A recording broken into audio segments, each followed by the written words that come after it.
Hello everyone, this is Planckera, and welcome to my universe.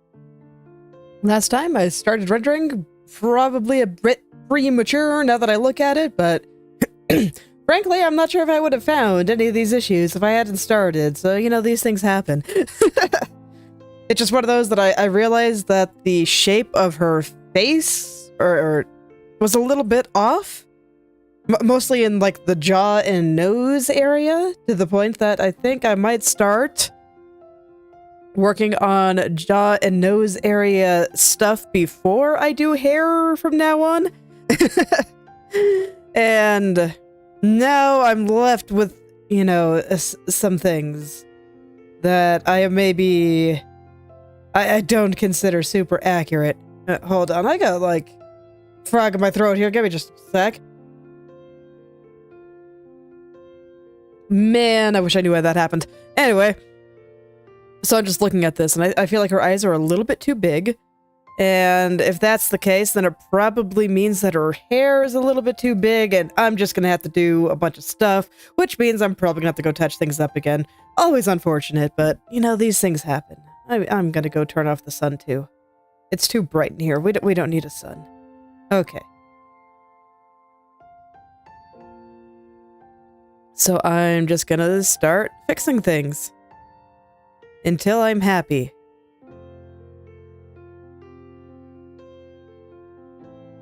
Just gonna take things pretty carefully. Last time I thought that her irises might be a bit big, but I don't know, when I look at the reference there, I don't think they are. It probably depends on the style of character that I'm drawing, how big they should be. If anything, I could probably make them a little bit bigger. I don't think I will, though. I think this size is good. But I do want to make sure she's looking at us.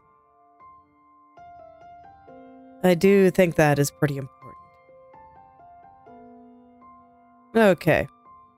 And I will have to figure out her eyebrows a little bit. And like I said, there's just some shenanigans happening here. And nothing feels quite right. Hello there, Cakes. Welcome back. Nothing feels quite right at the moment, so I think what I'm going to have to do is just make her hair a bit narrower here. I think I can mostly keep the other proportions. Just started. But certain parts I think I'm just going to have to cut out and move around. And like I said, it's always a little bit unfortunate, but it's okay. I think I can still make it all work.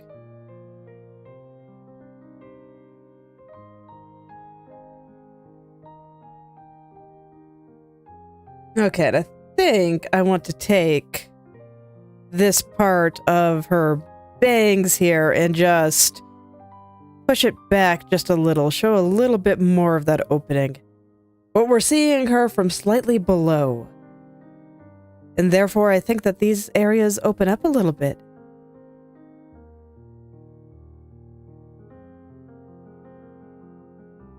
So I kind of want to emphasize that a little. This does mean I'll have to move the highlights a bit, which always a little bit unfortunate considering how many separate layers I used to make them, but it should be okay. As always, I think it's better than leaving things in a state that I'm not a fan of. So I'm going to open this up, and I'm not going to adjust highlights yet. I get the feeling I'm going to have to do some more adjustment, because the reason I wanted to start with that right there was because this part here, I want to move a little bit to the right. So I wanted to make sure that I knew where that hole was going to fall. And let's see. So I think I can just take this piece here. And then from there, rotate it a little. And I'm gonna try to move things around in a way that leaves me as little work as possible later. Okay, you know, embrace laziness. I think it's useful. No need to make your life any harder than it has to be. Life is already hard enough. Okay, so there we go. I'm gonna hide her braids here because I'm not drawing those yet. And they're a little bit in the way here. So let's just hide all those things behind her. Okay. So now I feel like this stuff is overlapping a bit. I will have to completely fix this strand, which again, you know, unfortunate, but it is what it is. So now I'm gonna get this side. So I think this bang actually has to go up a little. So this is going to be another one that I rotate a bit. I'm going to try to go on the line that I already have a little bit messed up here. I adjusted this a little bit at the end of last stream. So I will try to adjust from there since there is a part that's already a little bit broken.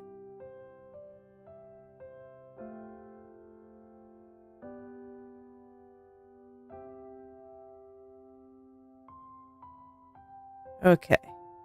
But now I'm going to have to break a slightly different part. Let's see, how do I want to do this? Probably just from about here.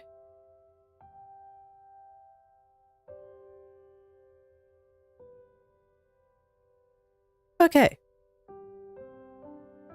And then some of the other slight adjustments. Actually, before I do that, I should get her eyebrows in place. I mean, as you can see, this one doesn't really know what's going on here. It is like merging with her eyes like some terrible eldritch parasite. And, you know, not what I'm going for here. So, let's get it out of there. She's happy, so I think I actually want both eyebrows a little bit higher.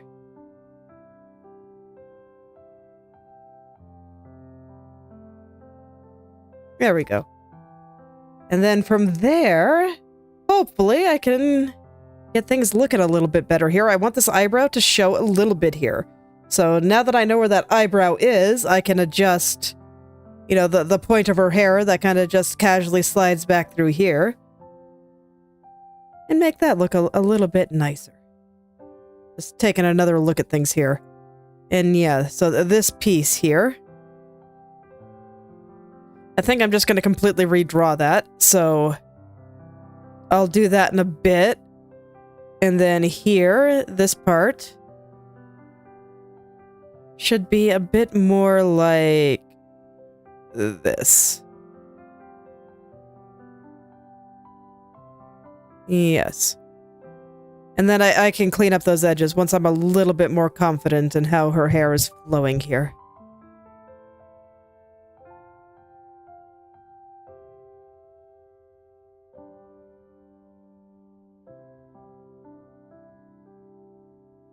But first, I want to make sure that I'm happy. Because otherwise, you know, I'll have to do stuff like this again, where I render things and I realize, huh, well, that's not right. Better fix that. And I'm just going to draw this all at once, so I will messily kind of color over it. Just so it doesn't distract me later. There we go. Okay. So now I'm going to zoom out and make sure everything's good. I still feel like her eyes are a little bit big.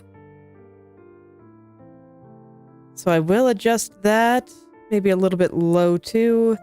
Which is going to affect like all of her features. And then I'm probably going to shrink the head and say that her eyes are too big again. And this is my struggle. I swear, I do this rigmarole so often, and I wish I knew how to break myself out of it, but I only know how to flail.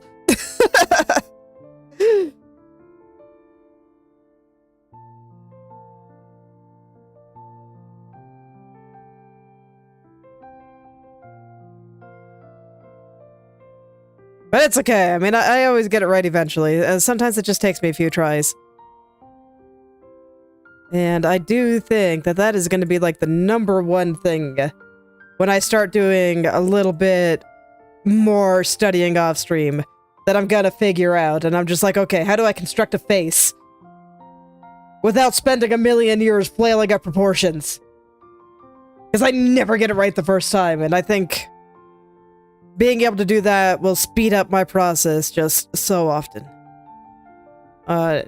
No, not often. That was not the word I was looking for. But I think it would do a great job speeding up my process. And that's what I want to learn about. I want to be fast. I want to be fast.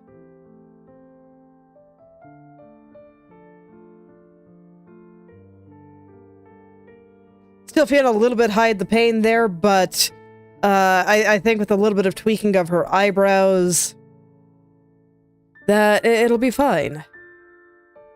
Let's just lower the eyebrow a little bit, make her look a little bit less sad here.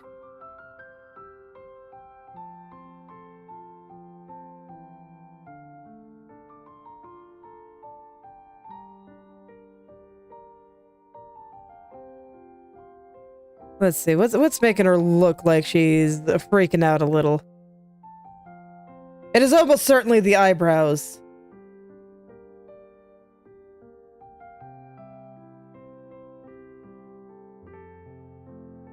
Is it just the fact that they're somewhat covered by hair? Because I don't actually look too bad like that. Okay. It might be that. Let's see, if I lower you just a tad.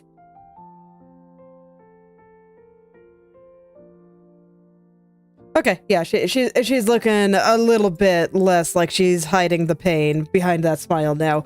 No, this is not supposed to be a sad smile. This is supposed to be a happy smile. Okay, but there we go. I'm a little happier with that. Unfortunately, I push things around a lot, so there's probably going to be some blurry edges I have to touch up. And there's definitely some spots in the hair I have to touch up. Okay. But before I do all that, I better do the same thing with the veil here, because now we have this thing coming up like a growth. Again, not quite what I'm going for. So, here we go. And then I also realized that I made these star things, like, massive. So I'm gonna have to tone them down too. This, I think, is fine, but unfortunately, with the way I moved the hair around, the shadows are no longer in the right spot, so I'm just gonna have to fix that, and it is what it is. Sometimes art is like that.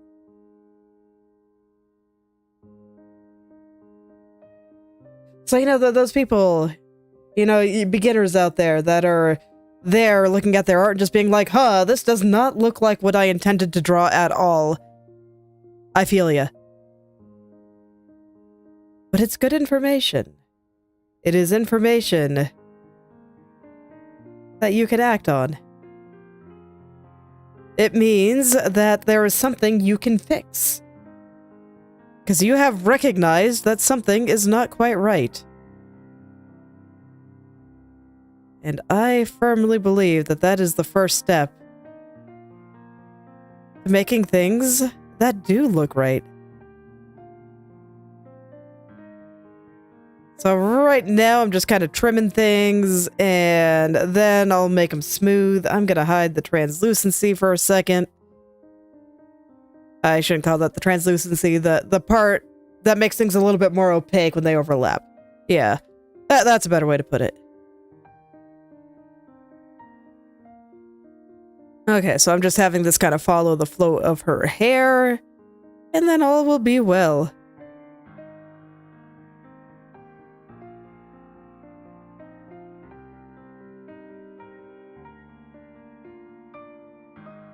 I might just have to completely redo this one.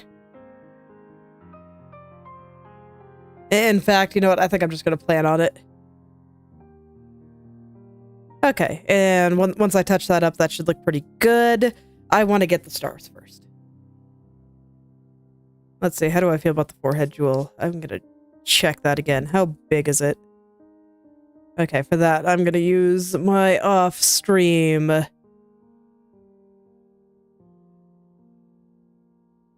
My off-stream images. How big are you?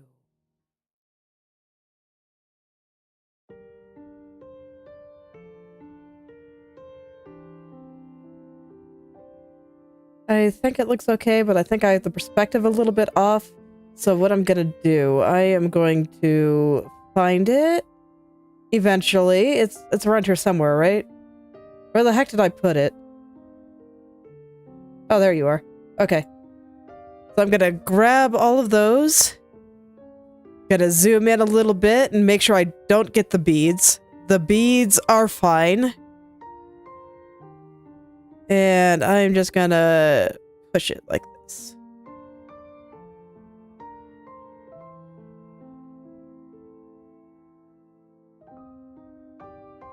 So now it's moved from like a perfect circle to having a slight bit of an oval to it, and that's enough to put it into perspective. Now it looks like it's facing slightly this way. And that's what I want, because that's the direction her head is turning. Makes sense. Everything should follow. Everything on the head should follow the head. Okay. So this one I'm just gonna murder. I'm not even gonna try to salvage that. And we're gonna resize this one to be a little bit more of the correct size. And that's gonna be... just looking over here while I do this.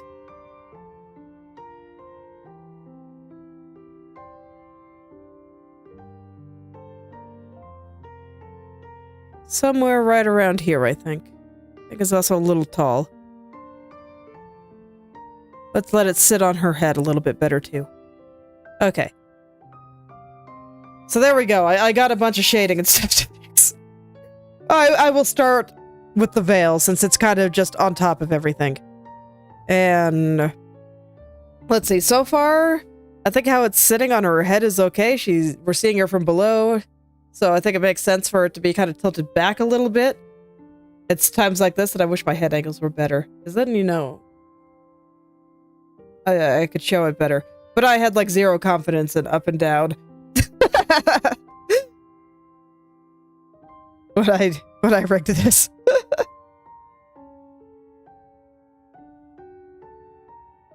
Okay. So let's clean this up. Fortunately, I kind of already made things over here a little bit pink. So I'm either going to have to pull shenanigans or I get rid of the coloring that I did. It'll probably be the latter that I do. But I'll see how it works out.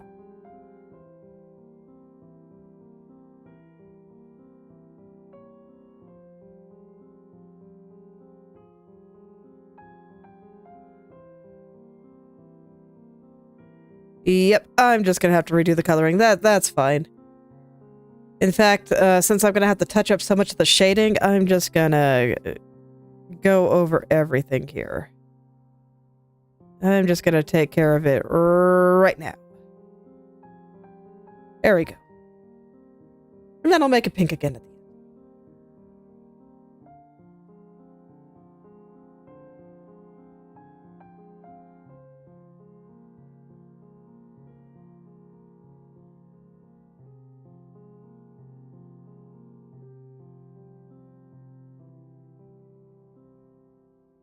Okay, so the first goal here is just to make sure it's sitting on her head okay. And I can see that I'm going to have to move some of these dots as well. Since her head is a little bit narrower than it was. It was a little bit fat before. Definitely don't want to leave it like that, so here we go. And right now I'm zooming out a bit, so this way I can make sure that the flow around this curve is all looking very nice. Right now, I feel like it's a little bit flat right there. And like it's probably going to be a little bit flat because I want to give the impression that it's blowing off to the side a little bit in just like a slight breeze. But right now, I feel like it's a little bit too strong. So I'm zooming out to make sure I can find an angle that I enjoy. That everything connects in the way it should. And then I can zoom in once more.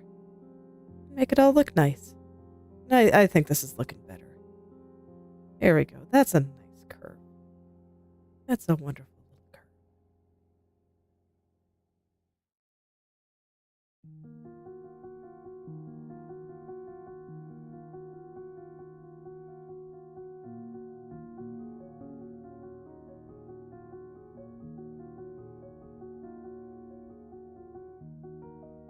Okay, so something like that. Okay, and then from here, I want to get the angles nice going this way. So I'm just going to touch up those edges here. I am so looking forward to putting the lighting on this because I think it's going to look really nice with just the light filtering through this. The joy of translucent cloth. It can be a bit of a pain to work with sometimes, but man, when you're able to do it right, it can look so pretty. It can look so pretty.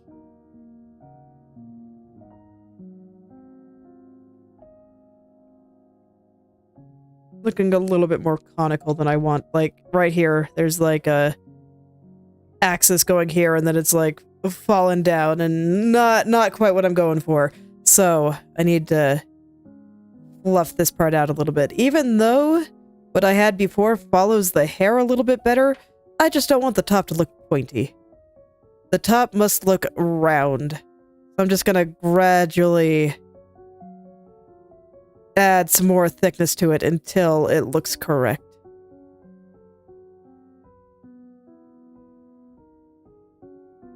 There we go.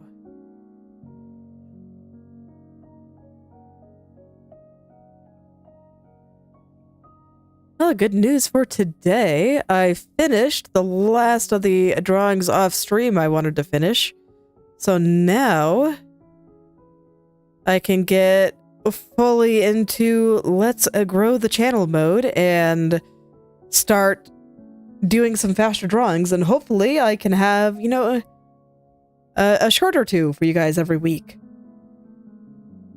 I hope to do more, but I'm gonna start there because I don't want to stress myself out too much.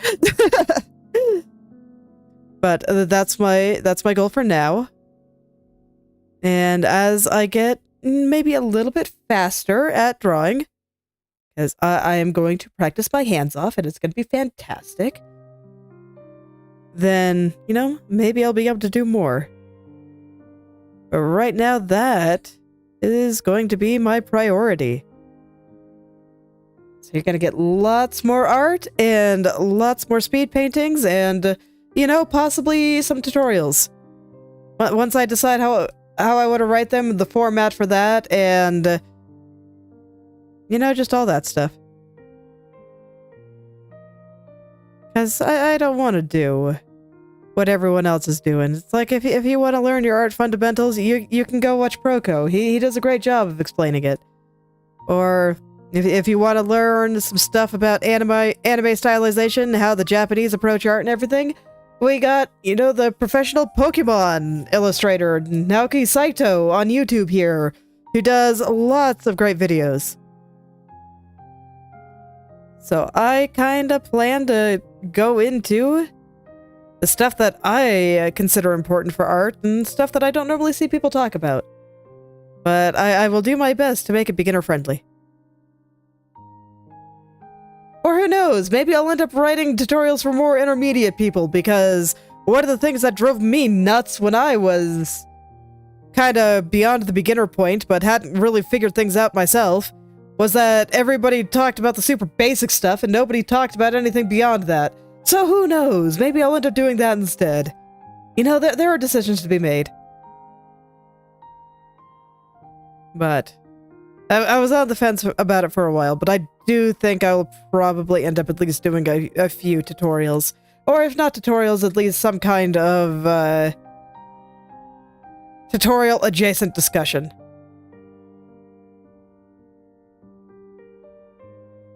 What is going on right here? Oh no, you're good. There's just a shadow I missed, that's fine.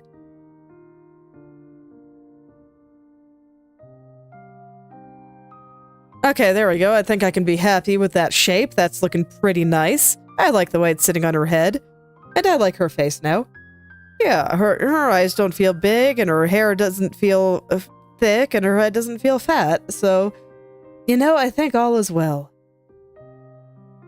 Normally, I'd like to wait a little bit before I really decide that, but you know what? I want to do a face, so I'm gonna do a face. And if that means that come, when do I work on this again? Monday? Yeah, Monday. I look at it again, I'm just like, past self, why did you do this? You know what? I can deal with that.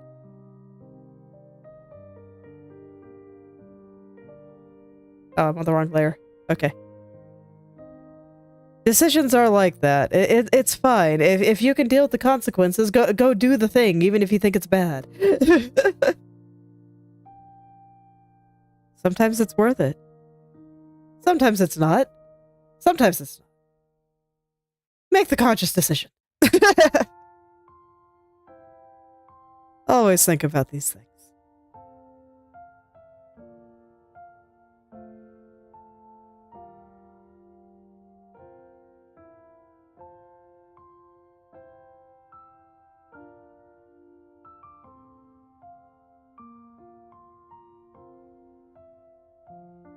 Okay, so now I gotta smooth all this again, but that's alright. It's way cleaner than the first time I smoothed it, so I don't think it'll be that bad.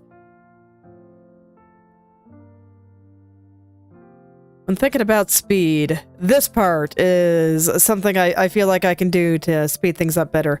And I'm also realizing with the slight angle change I did, I think that the star things are actually going to be behind her head. So, like, probably, like, right about here. So I'm not even sure if we see it. Since this is translucent, we might. We legitimately might. So I'm gonna test that out.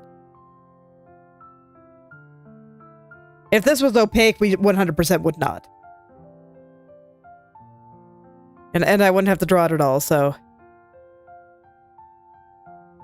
The hazards of translucent cloth.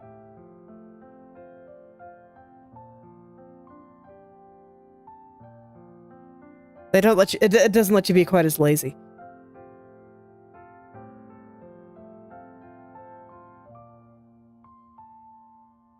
Okay.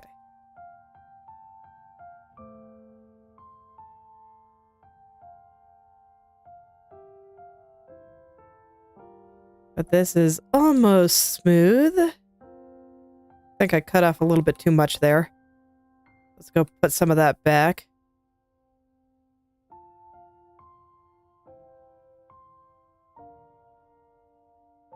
Okay, that's looking pretty good. So now I just gotta connect it all. I want to make it a mostly straight line here. Doesn't have to be perfect. It is a little bit more of an organic shape, so I can get away with that.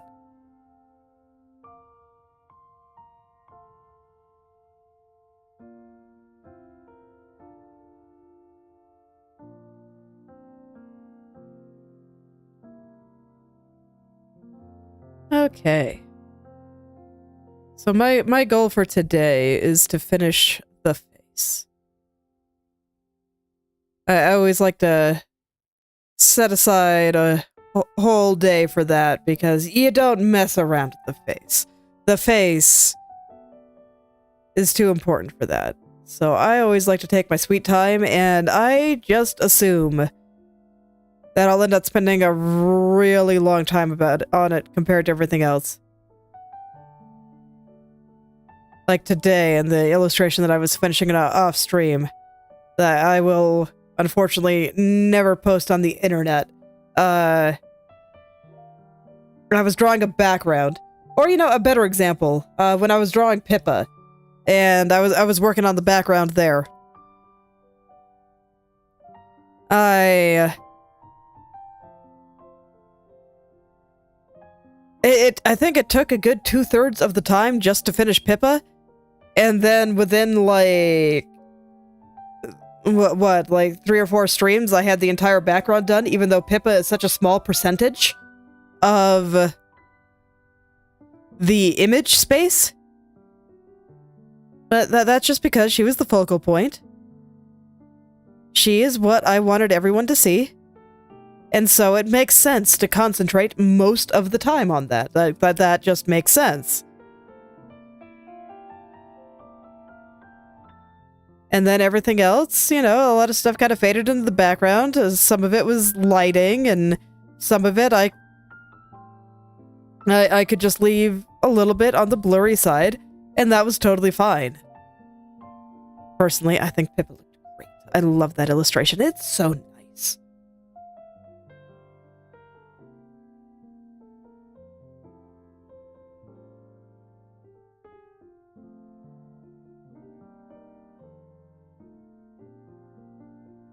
So, that's just kind of how it is. And, you know, I think it's going to be the same here, where I finish her, I draw a railing once, and copy and paste it a million times.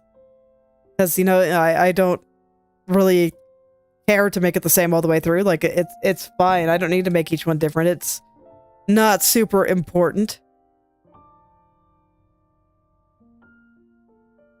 And then the background is basically just some stars and clouds and, you know, little splatter smears and stuff.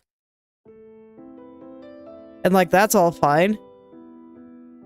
I'll want to clean up the cloud bits a little bit, the planet, but I suspect I'll probably finish most of that in one stream. Probably half of one.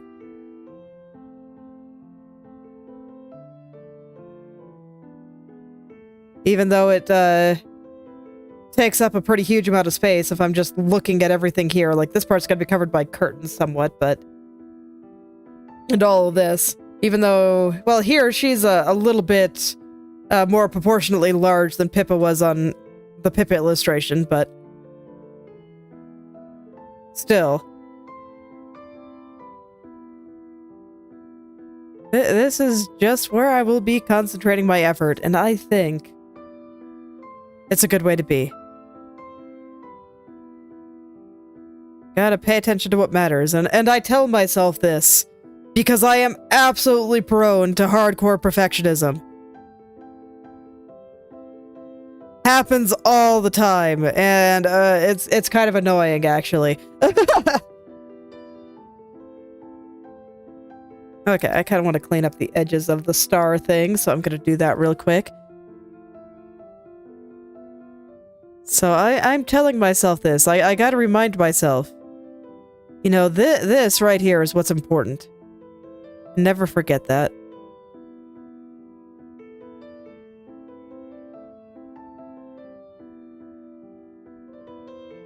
I'm probably fixating on these edges a little bit too much, but... Like, okay, you know what? Normally I'd say, but it's fine. Is it fine, though? Is it?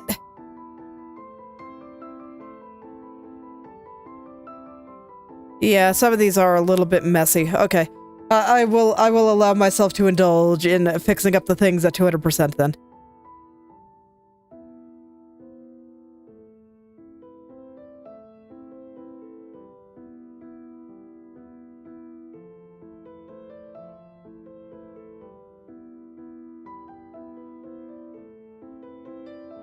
Okay.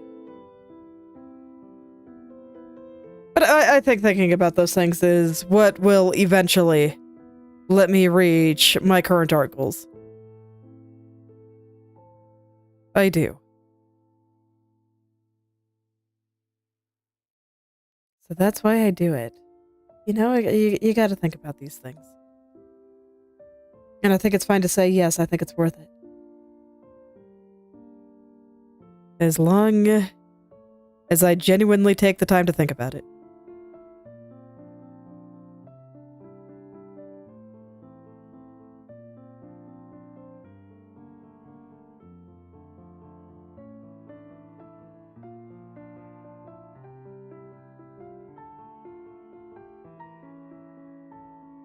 Okay. So there we go. That's much better. I think that's the shade everywhere, actually. So there we go. So now I just got to get this guy back on.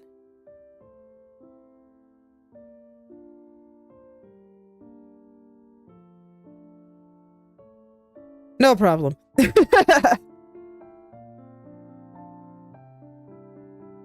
I will have to fix the shading and stuff on it. Let's see, I don't think this is correct, so I'm gonna eliminate that. And then, you know, just touch up everything.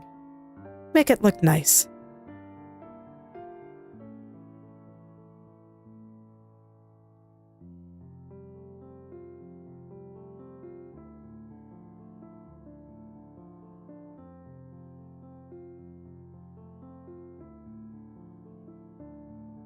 I think this one looks okay still. Let's see.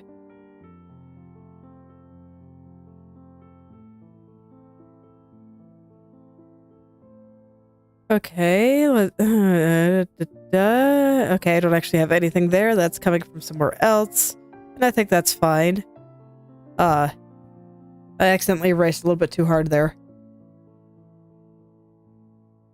There we go.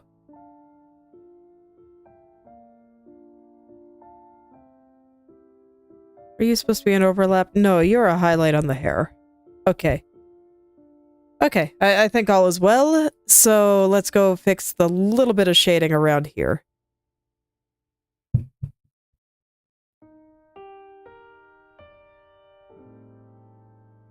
There's just a little bit that needs to be fixed up. Because it should absolutely match what is on the layer below, and you know, right now it's just not doing that, so there we go.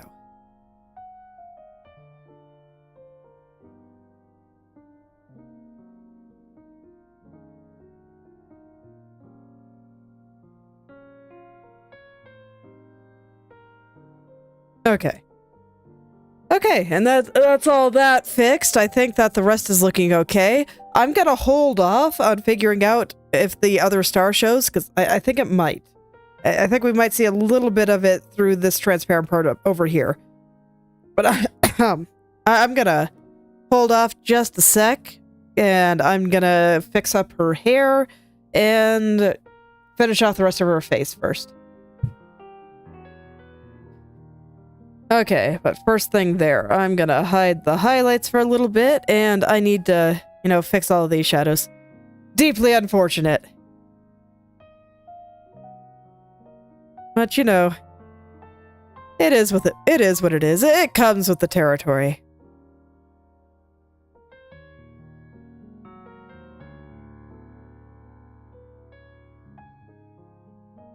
Art is hard.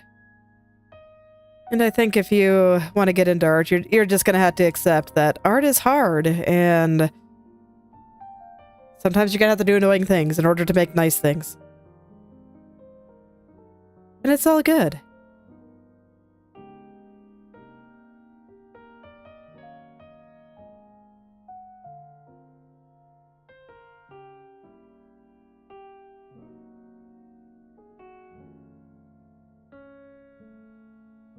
So yeah, I'm just going to take out this entire shadow from the thing. I will put it back in last, I think. And I'm also going to go and hide the veil. And I'll make that work.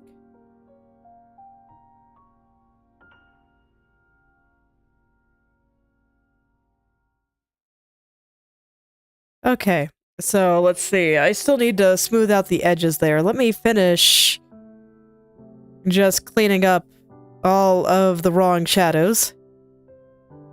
Then I'll worry about that.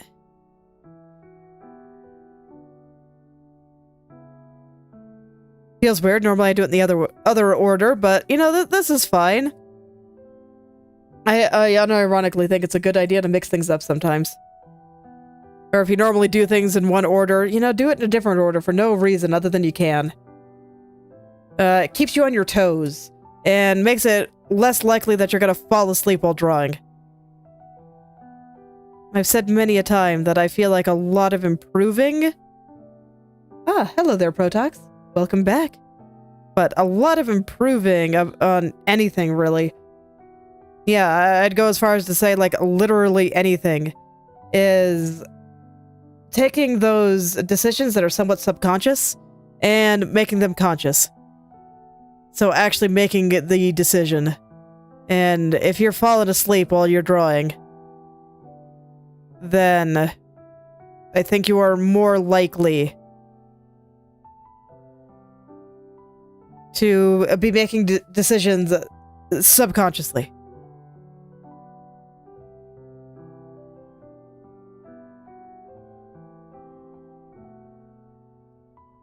Okay, and I see that I had a wrong color picked there, but that's fine. Alright, now I can put that strand back and just get all the stuff good.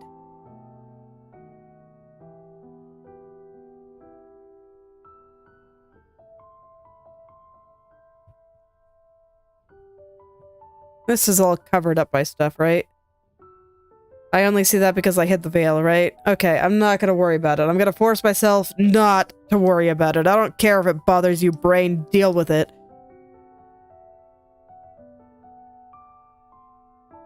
We're gonna worry about the areas that are not covered up by things.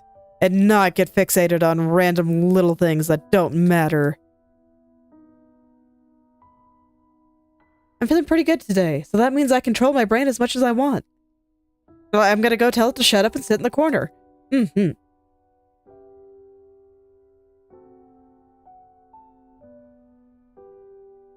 that's how I can get it to do what I want. It's become a much better listener since I've started doing things like that.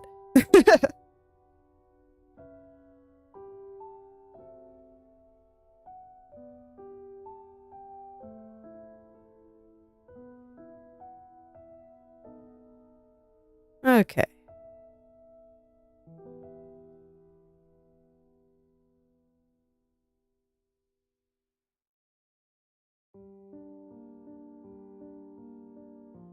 Nope, I want to get that smooth. You can see a little piece kind of sticking out there. Okay, there we go. Alright, and now here. I need to take a look at her hair again. So this strand, it looks like it's probably related to this, so I'll have it follow that.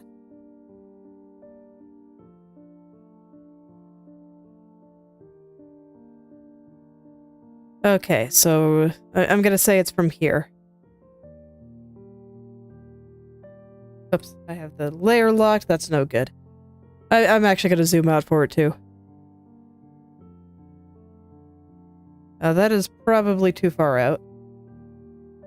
Actually, it's not. Okay, cool. In that case, I can make that strand look nice.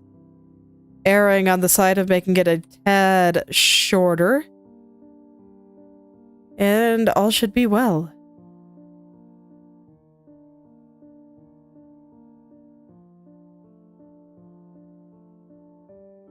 Okay. Yeah, I think all is well. We'll go lock the layer again and start cleaning some of that up. And then there's some areas on the top again that are not quite right. So yeah, you can see the areas where I kind of had to reconstruct the hair. This is just the kind of thing I want to fix here.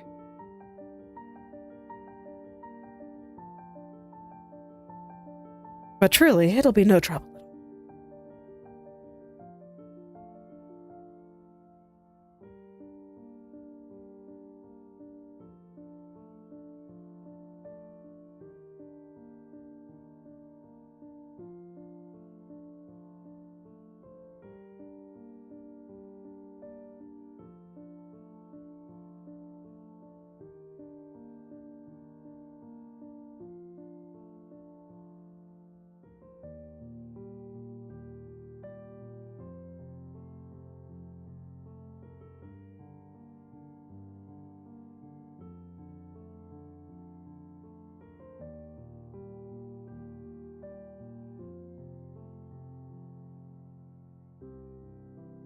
Okay. So my husband has started reading Liar Game again. I read it a really long time ago. And when I say a really long time ago, it wasn't that long ago, I don't think. Several years, though. So it's been a while. And I said that he should read it someday. And now he finally has time to read a new thing. And every time he talks about it, I remember just how freaking awesome it was. I liked it a lot. And he just got what I consider one of the most banger lines in the series, and probably the biggest idea that I think the author wanted to impart on the reader. And that was, let's see, along the lines of what we call trusting someone is often just giving up on them and not getting to know them. Especially when you're talking about trusting random people before they've really earned your trust. Or, you know, being gullible. It was speaking more on those lines, and I just think that is such a wonderful thing. It's like, we should question everything and everyone, and the only people that should get offended by that are people trying to scam you. So, you know, get to know the people in your life. Doubt everything.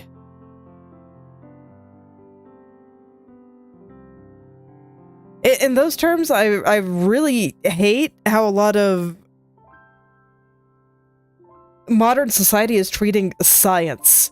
Just science, like it's this entity that cannot be questioned or is never wrong. And that just goes against everything that the scientific method was designed to do. It's like, no, you should expect people to explain things. Absolutely.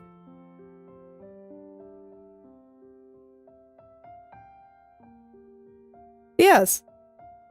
Don't take people's word for it, especially if you don't know what you're talking about. Oh, actually, this reminds me of another story that I heard.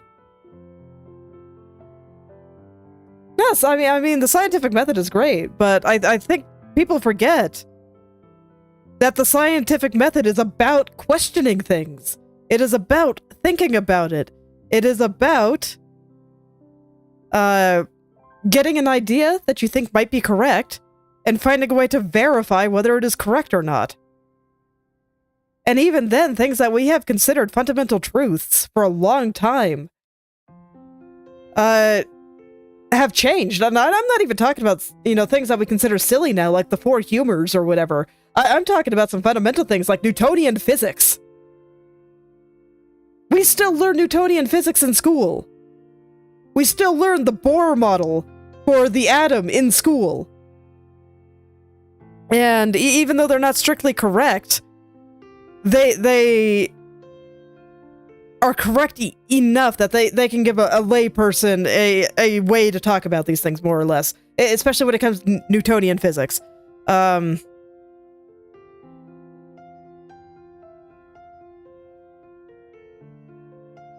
But Newtonian physics has been, you know, largely discredited and replaced with the theory of relativity, which I'm sure a lot of people have heard of.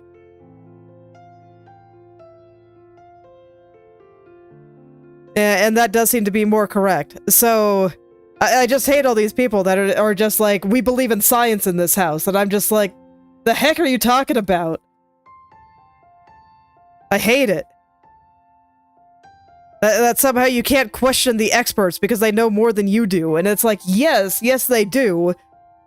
But if they can't explain it to you in a way that makes sense, then it's like, what's the point?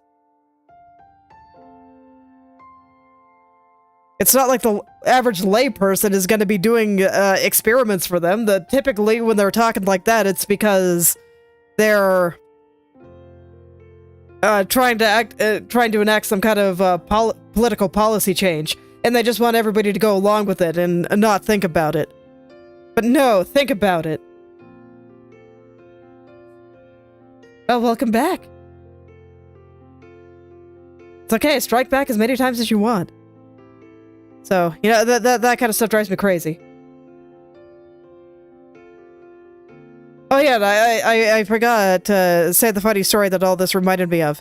And it was about building wells in Africa, in small villages in Africa. And there was a tribe there that had their well, and they had people that just kept getting sick because they built their well a little bit too close to where they poop, basically. And so their water was a bit too close to their waist. And so people kept getting sick, and there was this guy going in trying to help their general health and whatnot, saying, hey, you should build your well out of concrete, so this way the waste doesn't contaminate your water. And they're just like, well, building it out of concrete is way too much work. We prefer just to do it out of clay. And he tried to convince them by saying microbes exist and whatnot, and while this is absolutely true, they couldn't convince about it. Just like, what? You're trying to convince us that these magic things are there that we can't even see, are out there making us sick. But no, that doesn't make sense. It's clearly something to do with the gods and the ancestors and stuff. And, you know, naturally this isn't true, but just saying that over and over again was never going to help convince the people to change how their well situation was set up. And what did was they said, hey, you know, if you do it like this, you're going to have to, like, rebuild it every 5 years or so, and that's really annoying. But if you make it out of concrete, you don't. It'll last forever. And they were like, okay, fine. And that's what convinced them to do it.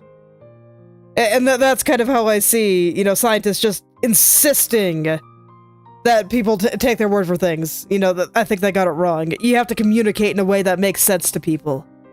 But, yes. That's why it was a slight tangent from what I was talking about before.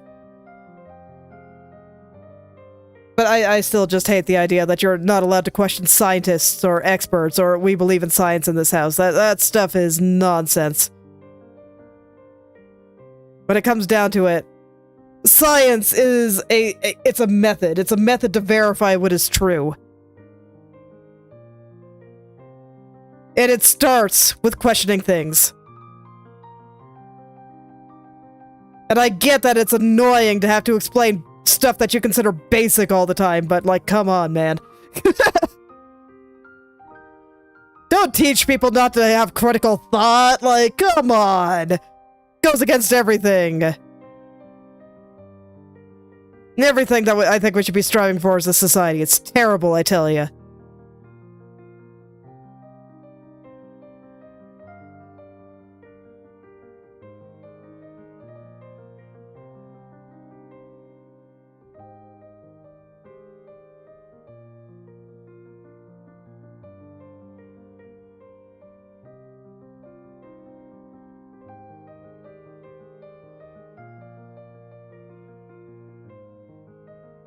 Okay, and that's good. Now I can turn the highlights back on and see how many of them I'm gonna have to kill. Like, does it still look good? Do I have to do a whole bunch of stuff in order to fix it? You know... Yeah, I kind of do, don't I? Because these don't really look good where they are anymore. This one is way off now. This is way off. Okay, so unfortunately what I gotta do is I gotta... Yeah, I just gotta get the original back in there, remove the others, and then I'll put them back once everything's moved.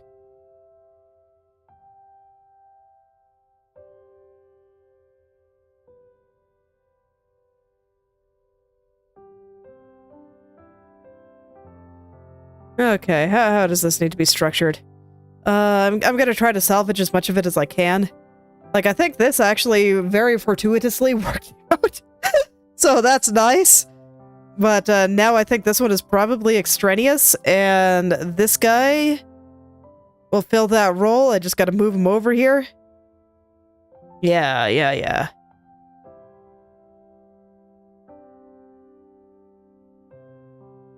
Oops.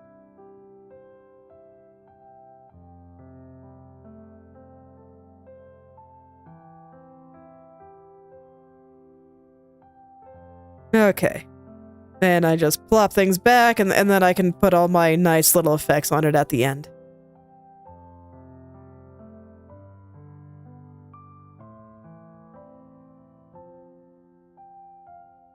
Okay, and then this.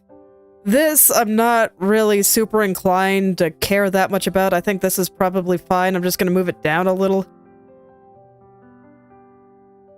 Kind of the same with these guys here. I think that it's basically fine. Actually, okay. I'm moving things around a little bit too much there, so I'm just gonna grab them one at a time. Or I guess two at a time in this case, but... This guy needs to be fixed up separately.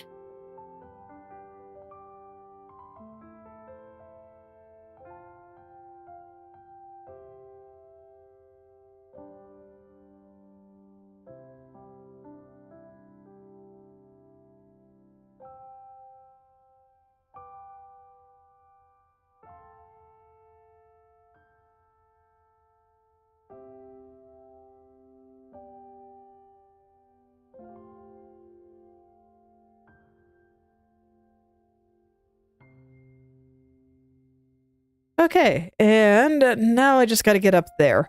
I think the bangs are fine, though, because I basically didn't change them. So I think they still look okay. I might need to adjust just a little bits, this way the highlights don't overlap with these shadow parts. But I'll get that after I turn the veil back on. Let's get these little guys here first.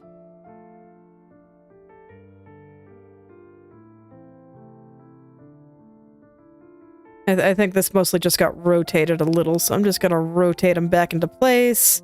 And I'll make this part a little bit stronger. I want it to kind of follow the edge of the hair. I always like doing that when it comes to these little hair vent things. I think it looks pretty nice and really separates them from the underside of the vent. So I like having just a little highlight kind of follow them.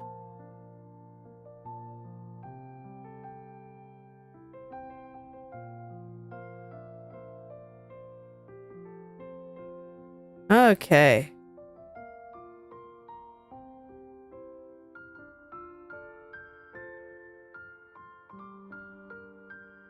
Okay, so let's turn the veil on.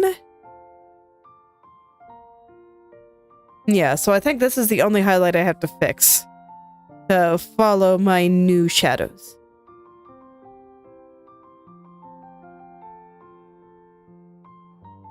And that is perfect. Okay, and now I can go back to making it look nice.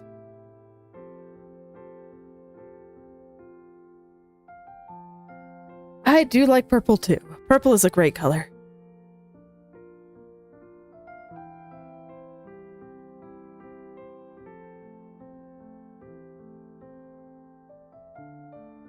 I'm just kind of adjusting this to get the right amount of glow. And then I want to do it again, except with hot pink. Let's see, how am I going to do this? I think what I'm going to do is I'm going to turn it hot pink first.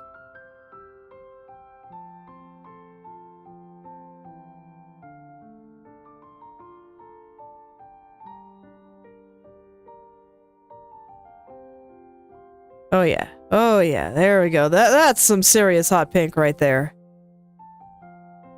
Okay.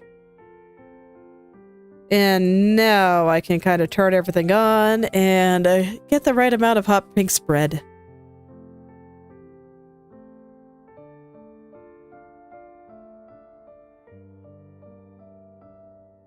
There we go. I think that looks pretty nice. Oops. Okay. So there, now everything is back to the way it was. Or rather, you know, fixed up. From where I had it at the end of last stream. And it only took an hour. Okay. I'm gonna go ahead and take a look at the stars here. I'm gonna go ahead and see if it's visible. If I move it kinda... I guess I'd have to be behind her head in general.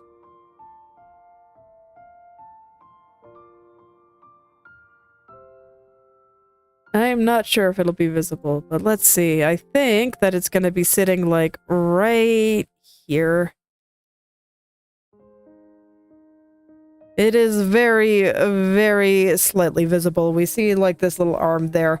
So I'll go ahead and leave it. It's all good. It can just kind of hang out there. Oh, right. And I also need to make the veil a little bit pink. Since I am playing with translucent cloth. That requires a careful touch. And also it's fun to colorize things a little bit like that.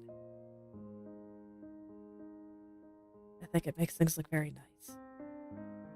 When white translucent cloth kind of reflects its surroundings a little bit.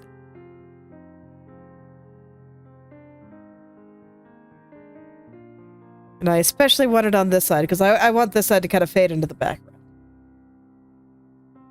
Okay. Alright, so there we go. So I'm gonna go back to working on her face. It is time.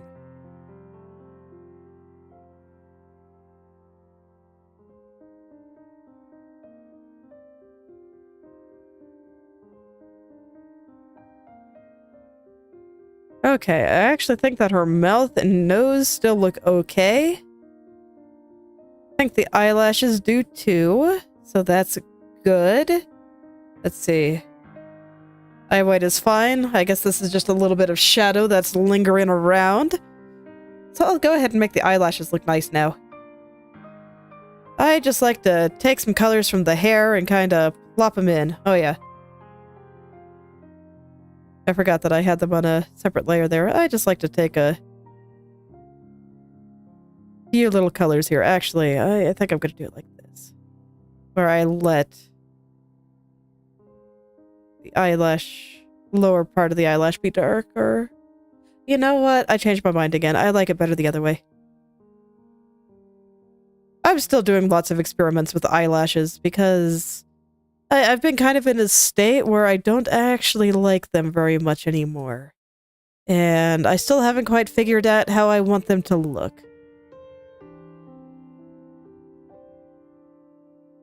So I might go back and forth on my choices a little bit. While I kind of figure out what I want to be doing with them. But I have seen a wonderful effect where you do, you know, put the light part around it and let the eyelash spikes themselves be dark. But I don't think it's what I want for this one specifically.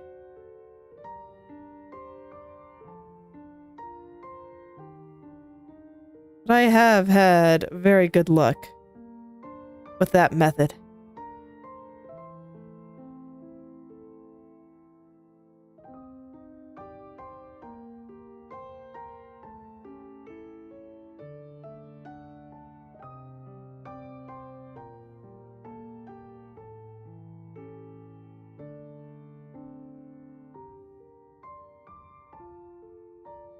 I'm just gonna treat these guys like little highlights for now.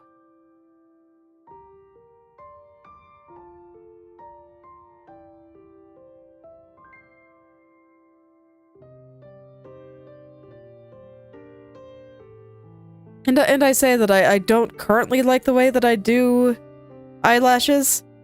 And, you know, that's fine. I'm sure it sounds a little bit sad. But no, I consider it a fundamentally good thing. Because it's a sign of growth. It is. Because I used to kind of like these, and now I just don't. So it's probably going to lead me to places where I do something different.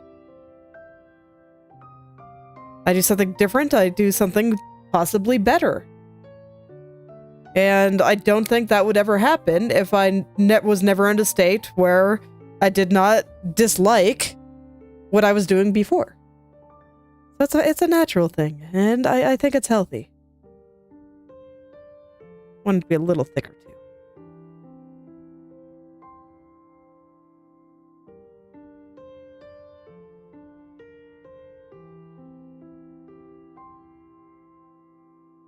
I think it's easy for artists to get a little bit pretentious and act like their art is like an extension of their soul. And I mean, to an extent, it probably is, right? But souls change all the time. Unironically, I mean, it's really easy for me to see since I have small children. But even thinking about my own childhood and whatnot, I am not the same person as I was when I was a tiny human. I don't even think I'm the same person as I was 10 years ago, where I was decidedly not a tiny human. And, you know, I think it's a good way to be. I just realized that I wanted to change something in the hair here.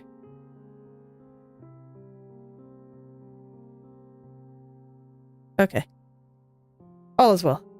But yeah, I mean, things change. Art changes too. And I think it is a good thing.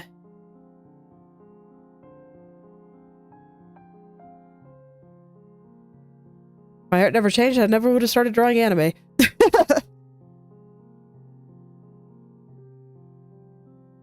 I'd still be out there trying to do some form of semi-realism.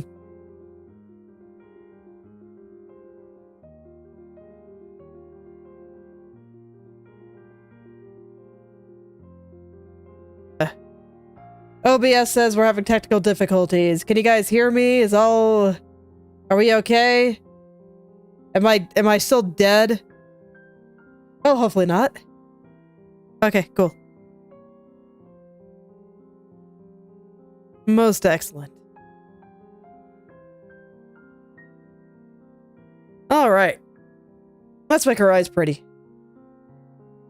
I think I already have a pretty good white shadow color, so I'm just going to use the same one for the eye whites here.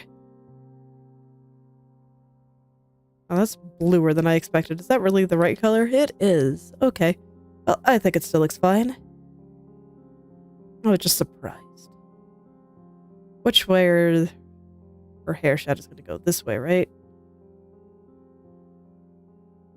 Yeah, okay, so I don't need any additional hair shadows in the eye whites. I probably will in the eye itself, though.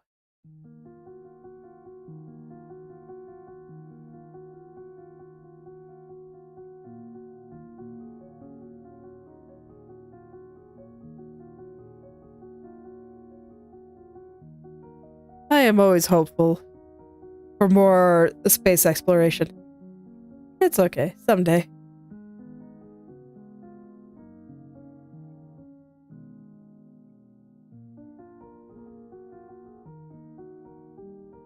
I just realized that I don't think these beads are going to the right place anymore.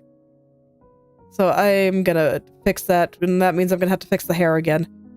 Life is hard. Like, man, I start getting into the eyes, and I'm just ready to go, and then suddenly, oh hey, guess what? This is wrong.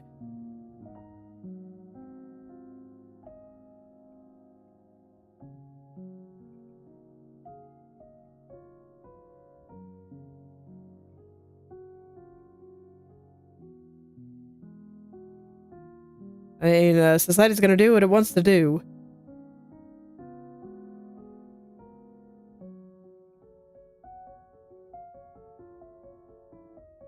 And I'm also not sure who "we" is supposed to be in this context, so...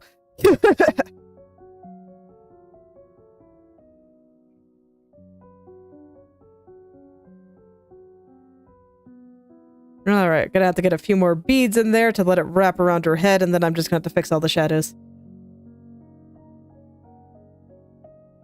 Last I checked, Japan was part of planet Earth.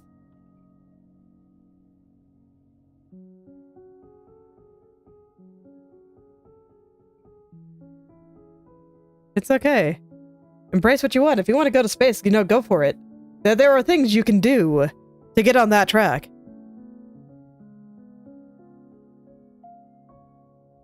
It certainly won't be easy. Good luck. But I certainly agree that, you know, doing more cool things in the world is always worth it.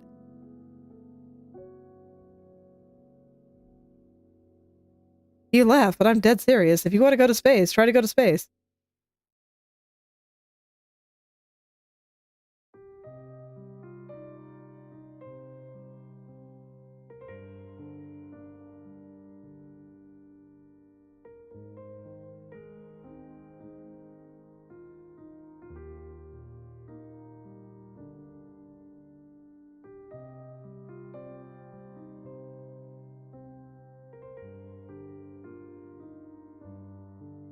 If you don't want to go to space, you know, understandable. Space is terrifying.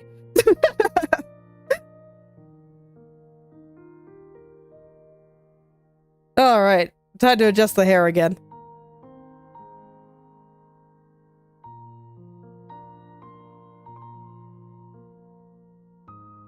It's okay, hopefully this will be the last time.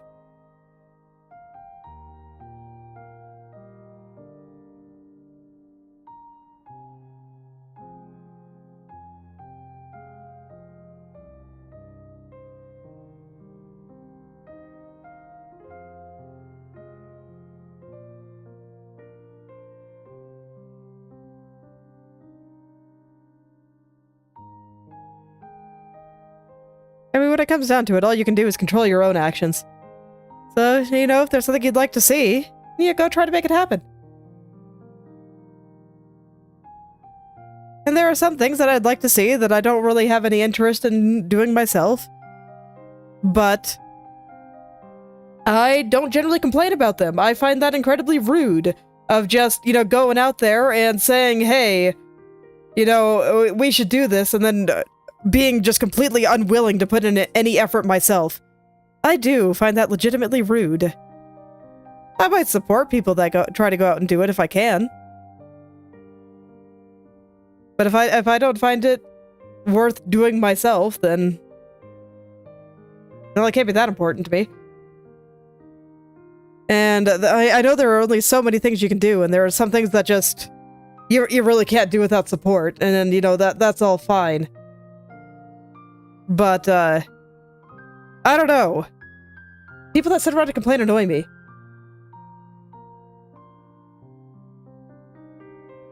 Self-righteousness is like the worst drug on the planet. It is I think it's more likely to destroy society than any illegal drug.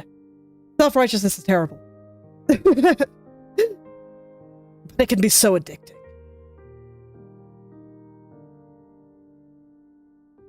Unironically.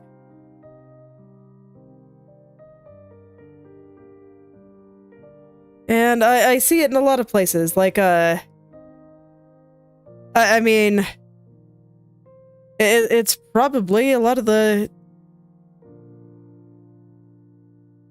Yeah, I'd go in there. No, I mean, I always talk like this. What are you talking about? It did not upset me.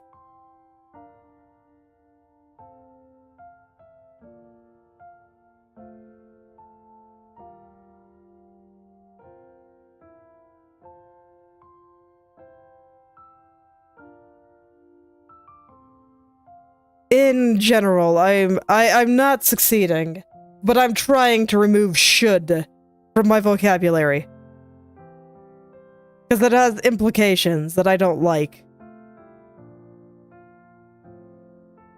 And I find it especially true when talking about society should, people should. I think... I mean, I did a lot today. Like I said, I am not succeeding, but I'm doing my best. But, I've been seeing a lot of moral outrage and just things that are generally annoying. So... And I don't much care for it.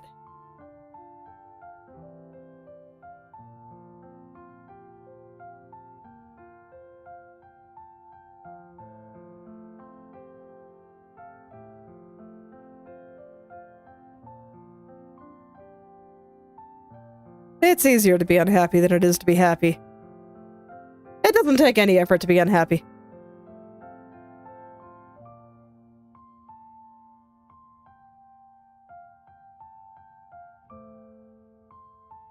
But if I'm being honest, I don't think moral outrage is a sign of people being unhappy. I think it's because moral outrage feels good.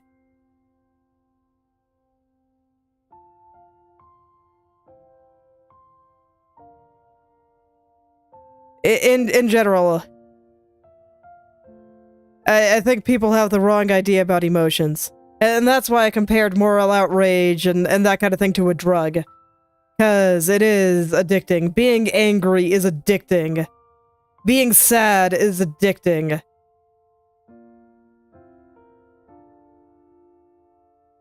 I think people in general legitimately want to feel all of their emotions.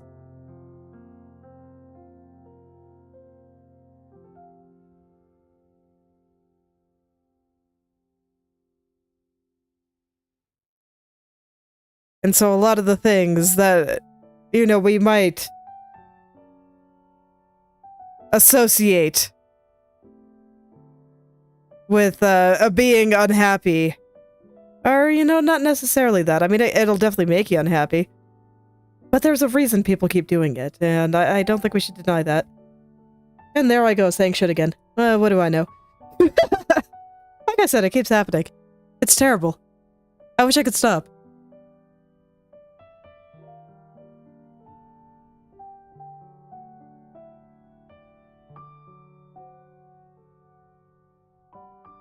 I don't think you have to heal a planet.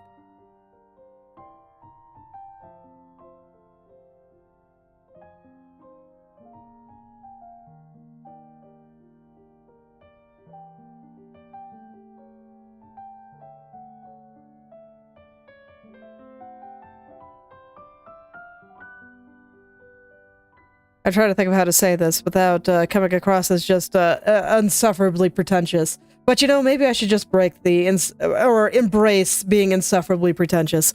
Yeah,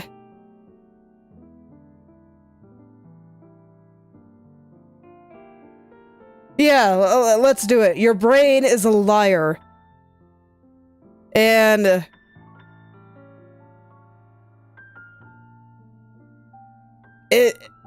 brains try really hard to convince the host. The host body, because I personally consider your brain and like your mind and how you think and stuff to actually be two separate things. They are like two separate entities, and that's why you can argue with yourself. I think it's a good way to think about it personally.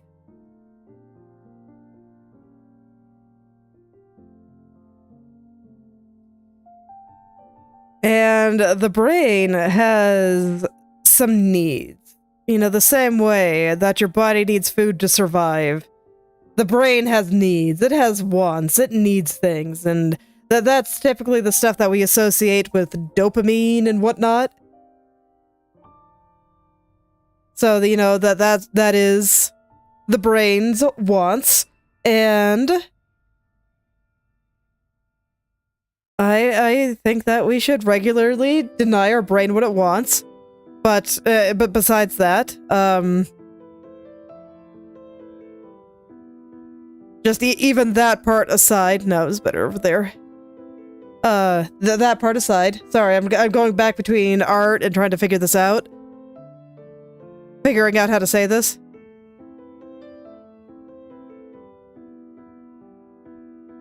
That because the brain wants certain things, they do not necessarily align with what the person actually wants. They don't. And so the brain will try to tell you things, so that this way it gets what it wants, and not necessarily what you want. And it'll just kind of make stuff up and be annoying like that. And it can't be trusted. Not at all.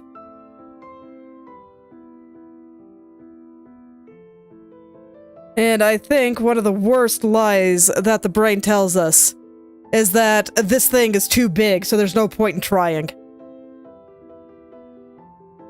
And then it just tries to find a way to inflate whatever the thing that you're thinking about is, to make it big and intimidating, so that this way people don't try. And the biggest place that I see this is in trying to save the world. Who cares about the world? Screw the world. You experience, like, maybe, you know, 0.0001% of the world.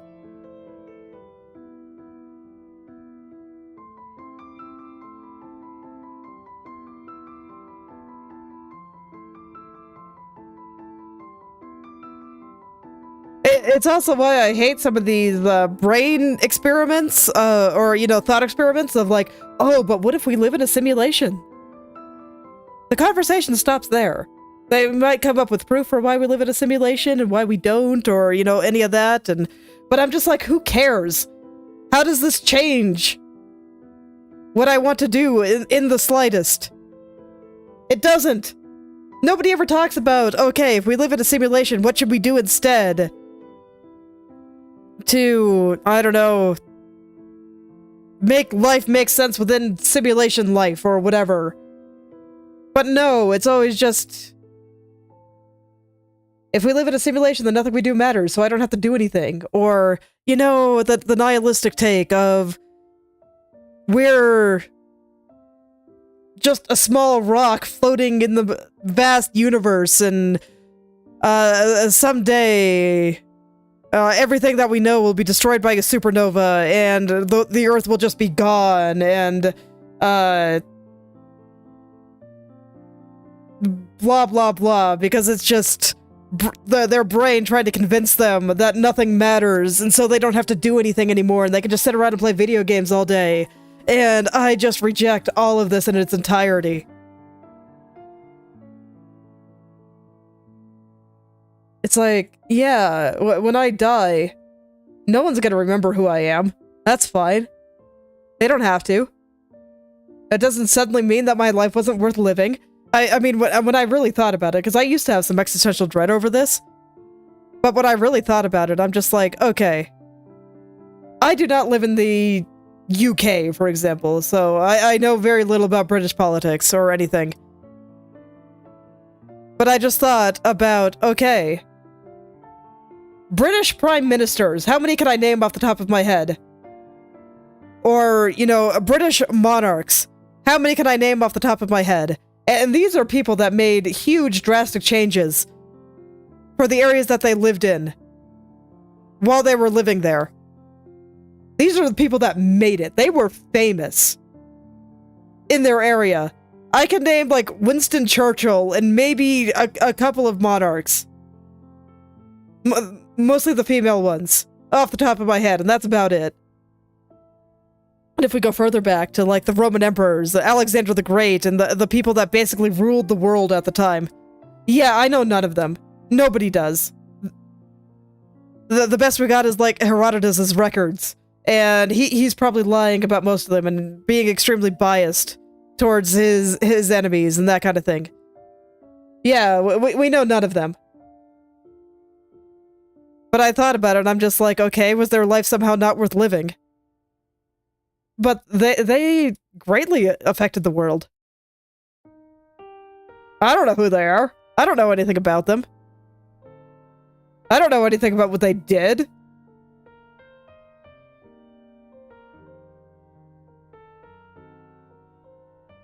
So, and you know, those are the most powerful people.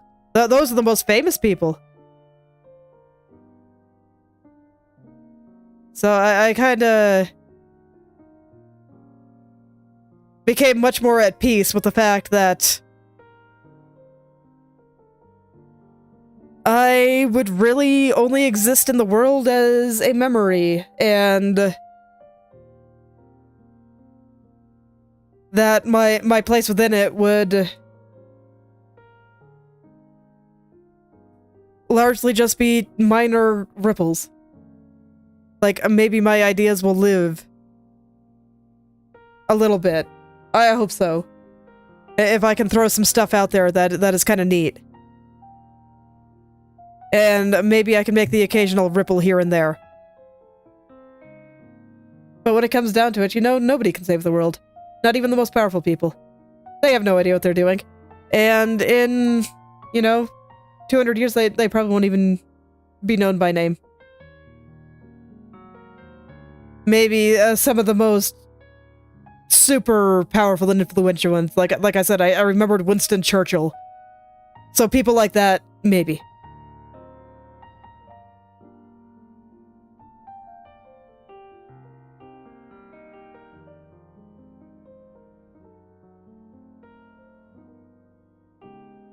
If they're lucky.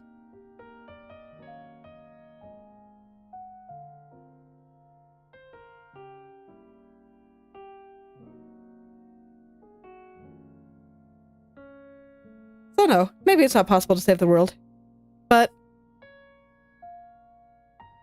I thought, maybe if I came on the internet and just drew some stuff, or, you know, maybe if I write some nice stories or talk about ideas that I think are interesting, then maybe I can make someone's day a little better.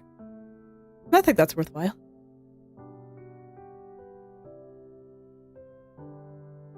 I don't think I have to save the world. I'll just do my best and touch the lives that I can. And do the things that I think are interesting and worth it. And hopefully, by the time it is time for the heat death of the universe to come around, maybe I can look back at my life and be like, yeah, I think I did pretty okay.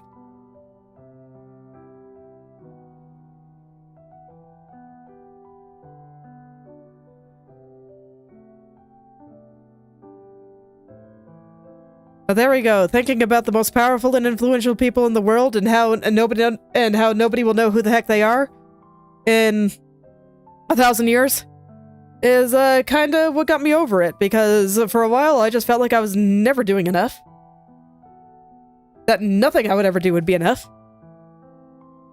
And my brain tried to convince me that it was save the world or nothing, and that none of it would ever matter, and I just decided I didn't care. I'm just gonna do my best and see what I can do, and go from there. Because I think history is ultimately built on a mountain of the lives of the people that came before us, whether we know them or not.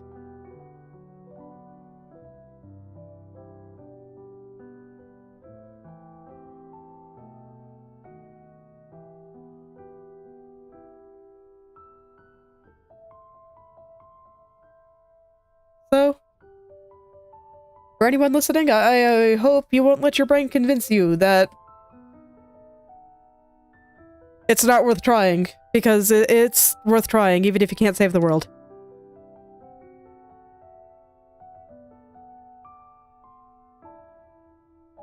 I think life matters. Every aspect of it. Ah, shoot, I colored the blue part again.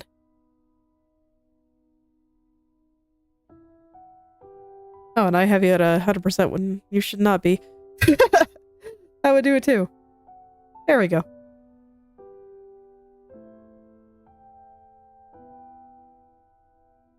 This is why I insult my brain on a regular basis. It deserves it. Brains are stupid and cannot be trusted. Ever.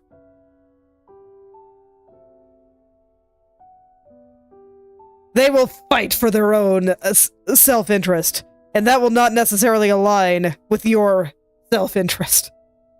Even if it's your own brain, don't trust it. It's tricksy and it'll fool you.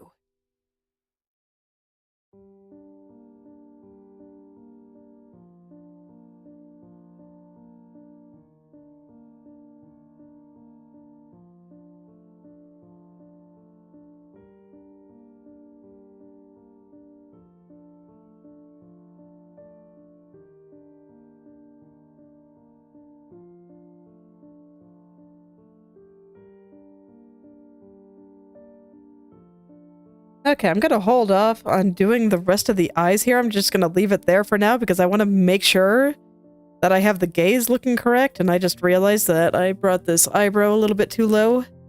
Because now it's overlapping her eyelashes, and I don't want her to do that. So, it's gotta be up here. So I'll go ahead and shade the rest of the face. I think everything's looking pretty good. And once I feel like I can trust what I drew here, I'll go ahead and finish off the rest of the eyes. But for now, oops, wrong layer. For now, we'll get this guy. Let's get all the shadows from the hair.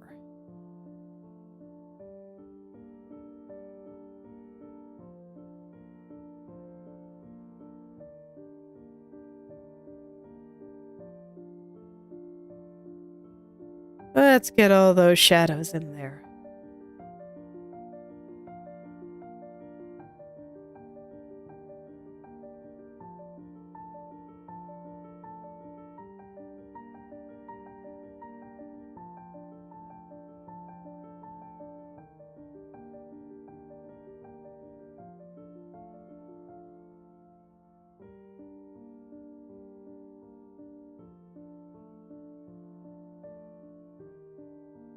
I'm trying to work on getting them closer to one stroke because I think they look a little better that way, and I do think it'll speed me up. So, as always, still just keeping in mind my current art goals and just thinking about, okay, what do I do in order to maybe be a little bit faster? And then I try to do that. And I do hope that someday, even if it's a little bit slower while I'm working on it, that, you know, maybe someday I'll be a little bit faster. Yeah, no, that's correct, I think. So that's the hope. Okay, yeah, I think that's good. I think that's good for the head shadows. I do wonder if there's enough contrast there. If I should maybe pick a slightly darker color. You know what? I think I should.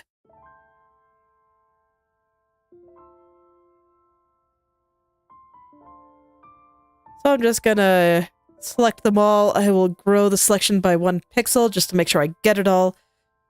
And I am just gonna use my hue saturation to pick a color. And see if I can find one that I like here. Yeah, I think that looks a little bit better. Yep. Let's compare. I just want to compare them and see how I feel about it. So that versus that. Yeah, I do think that is much better. Let's see, I think this is maybe a little bit too purple though. So I'm gonna pull that back toward the pinks.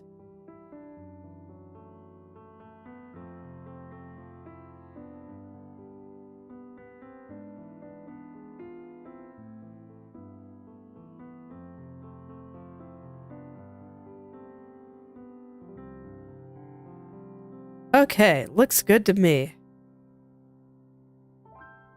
Yeah, I think that looks pretty good. So I'll blush her cheeks and stuff.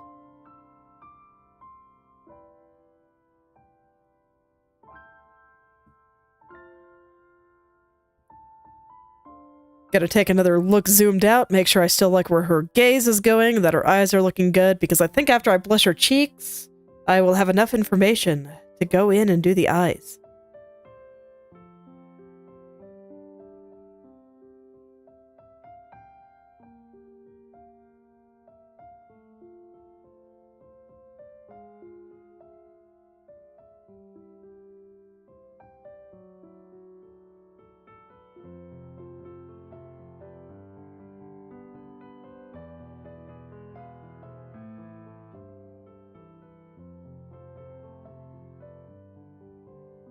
There we go. That looks pretty cute. Let's see. She seems like the type to me to... Well, that I want to give the slight hint of a lower lip to. Oh yeah, and I also want to kind of blush the chin just a tad. Just a tad.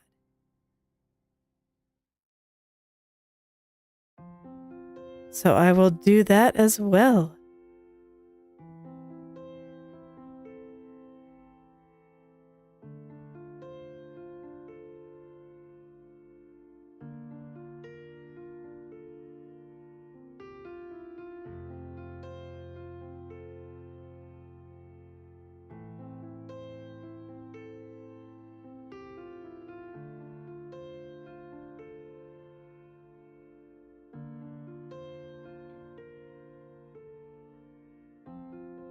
Okay, I think this is still a little strong, but otherwise, yeah, there we go.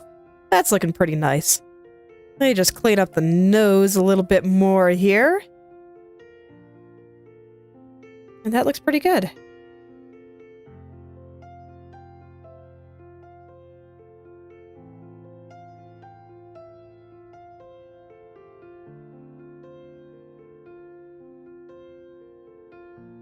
Okay, and there we go. No, I want to make the little cheek lights a little bit bigger.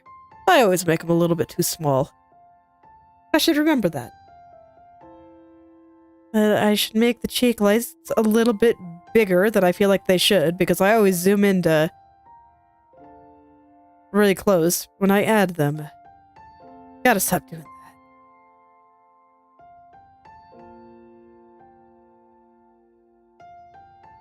Okay, there we go. Yeah, and that's better. Okay. I feel like the impression on her eyes is maybe a little bit off, though. Her eyes are surprisingly angry. It swoops down really hard at the end. How do I have it? See, this is exactly why I wanted to make sure that I stared at it for a little bit. Not for the reasons I expected. But same general idea. But no, I think I have it okay. So I think I'm just gonna trust what I drew here. I think this is fine. Okay. Yeah, I'm feeling pretty good about the eyes. So I'll go ahead and finish them off.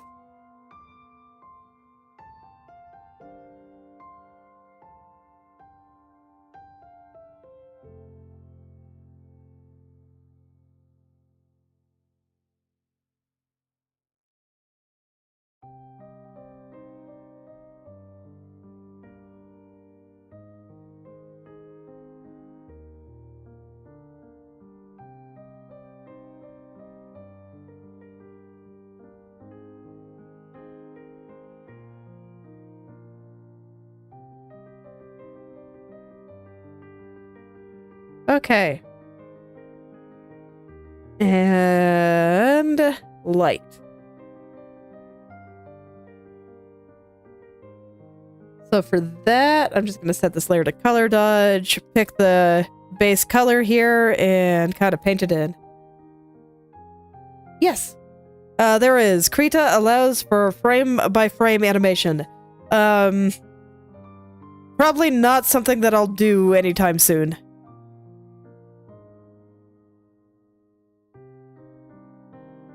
Frame-by-frame animation sounds like hell at the speed that I draw, so...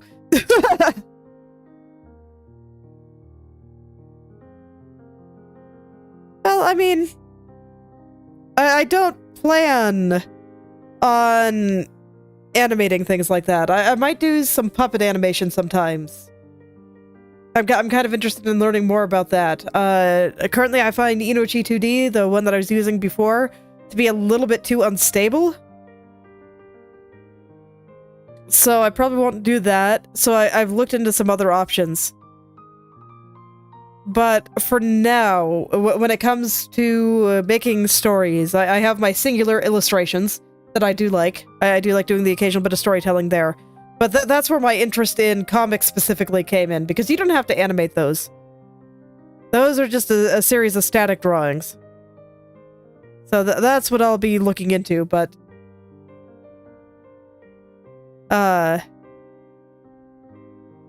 I want to finish writing the story, so I'm kind of learning how to actually write and wrangle plots right now, because I haven't quite been satisfied with my ability to do that yet. That's why I haven't finished writing the story. If I was happy, then, you know, I would have finished it already.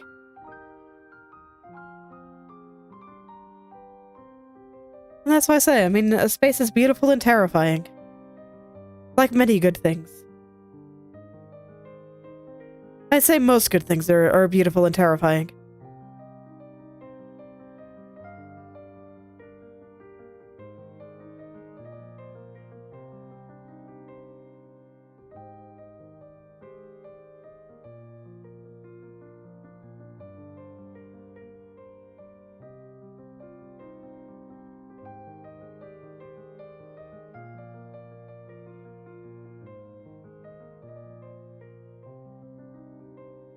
Okay.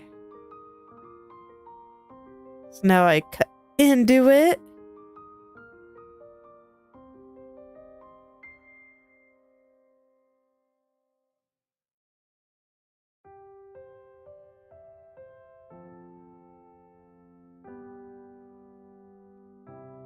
And that.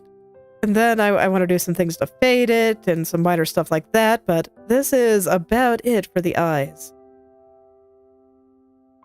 I like to keep my eyes pretty simple. I'm not the type of person that has like an entire freaking galaxy into their anime eyes. I think it's a little bit overdone. So I just try to keep things fairly simple. That is my personal taste.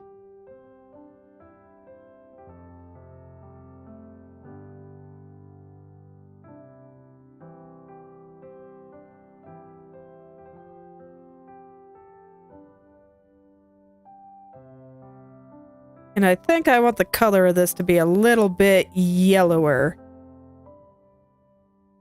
Just a little bit yellower. Not quite like that.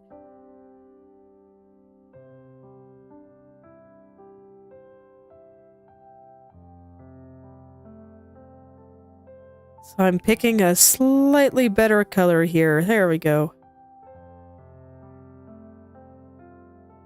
There we go. So, somewhere around there I think looks a little nicer. Okay. And now just a couple of other little things that I like to do. I kind of fade it out on the edges. And then one more little layer. Just to make things a little bit brighter. Okay, that's not going to work for this one, but that's okay. I use a different blend mode.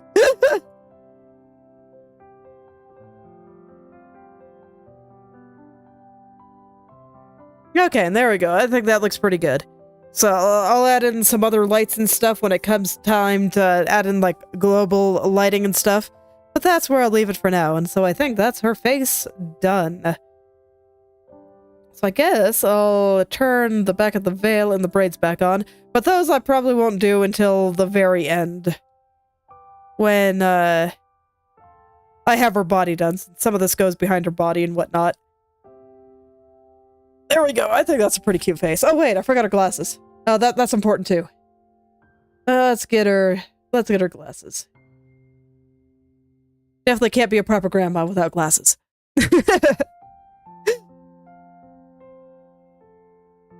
Okay. So I'm gonna need to get these sitting on her face correctly now. That seems pretty important. I'm just gonna start over, I think, now that I have the color. Okay. Okay, let me look one more time at how they actually sit on her face here. Are they, like, big circles, or are they more angled? No, these are definitely pretty dang close to circles. So that tells me I want to draw it like this. Where's the bridge gonna go before I find the right size? Let's see, about how far apart are they? Ooh, surprisingly far apart. Okay. And it is a round. No, it's actually square. So I think they probably connect right about here, just like this. And I'm going to start with a perfect circle, but I will be changing the angle of it a little bit. Much like I did with the forehead jewel. I just got to do a small transform. That's about all I got to do there. Same with all the way around. Roughly. Okay, in that case, I think it's easier to do it like this. And shrink the selection. About how thick do I want them to be? I think 10's gonna be good. Oh, no, 10's a little too thick. 6 then. Yeah, there we go. Okay. Angle it a little. Just so it follows the turn of her head. And then I attach it to the middle. Kinda get it in the right spot. I need the oval to be going the right way. And there we go. And I think I'm just gonna duplicate this one for the other side. This side will be ever so slightly smaller. You know, as you do when it comes to a head turning this way.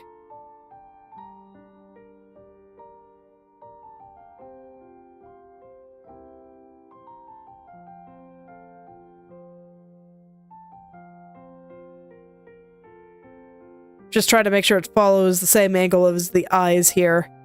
That is why I made her bald again for a little bit. Baldness, an important part of my process.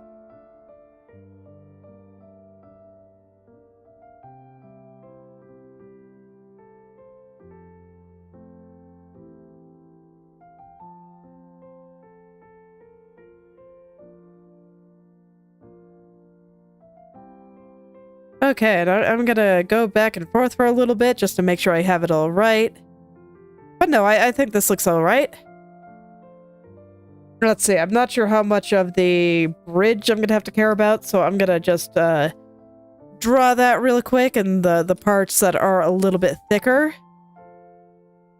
Like where the nose pads are and whatnot, I don't know if they matter. So I will just do some quick stuff. And if they don't show at all, then I'm not going to worry about it. Okay, and they do show a little bit, so I do have to worry about it. Okay. I am satisfied.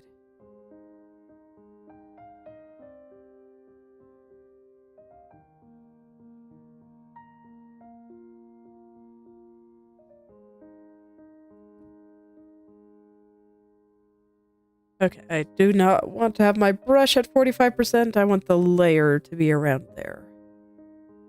I'll just make slightly a little transparent spot here.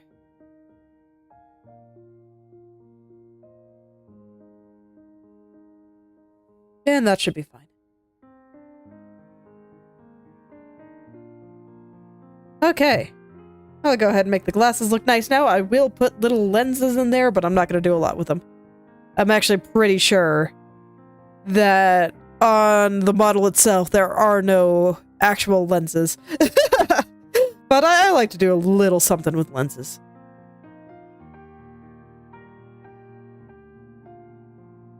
Let's see. Where do we see the bottom here? Probably right about here.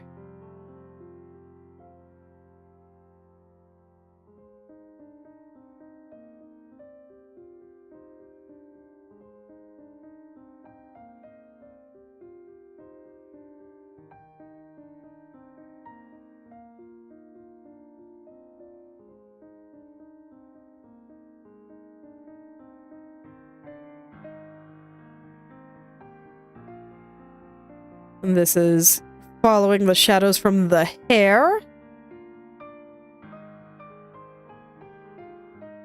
And on this side, yep, I still think it's like this. I think this is the side we see.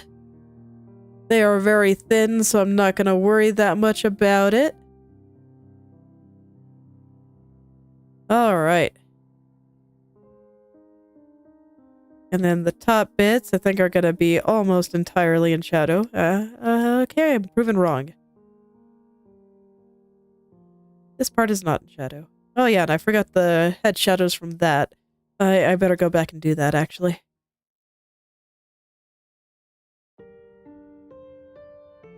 Okay, now this is fine. It looks this looks a little bit weird right now, but it's overlapping the braids and then going behind the side hair.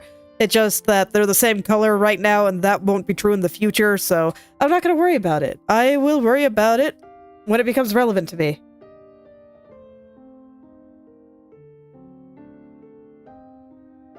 Personally, I think that's a good way to live. Alright.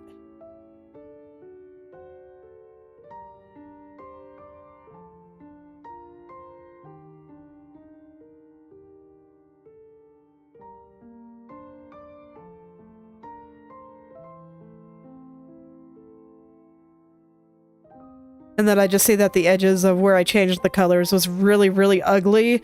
And I'm like, no, I am not living with that forever. So I'm gonna go ahead and fix it now.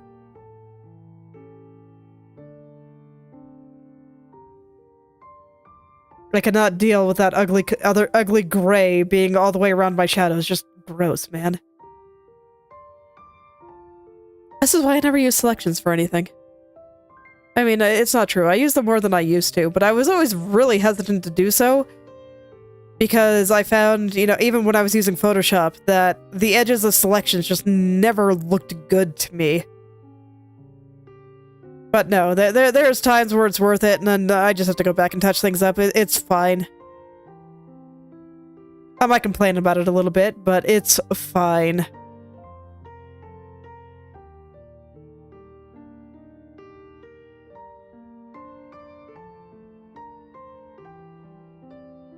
Okay. Right, so what brought me here in the first place? These guys... That is too big. I just want it to be small. I do think that this is probably pretty dang close to her forehead. So there we go. Okay. Oh yeah, and I also want to give her an eyelid. And actually, I think I'm gonna make the nose this color as well.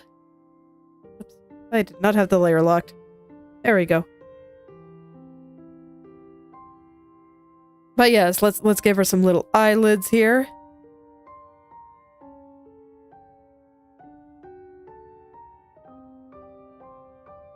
Okay, and from there,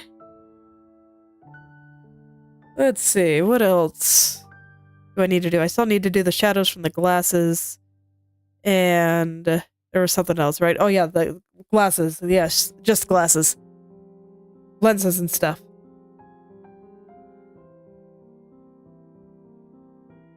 Oh no, it should be on this side.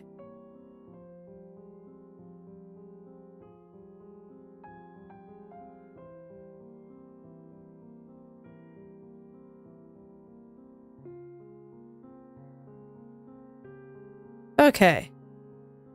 And then up here, probably about this far away. Looks good to me. This side, I don't think we get any shadows from that. So there we go. Glasses shadows in. Let's get their lenses.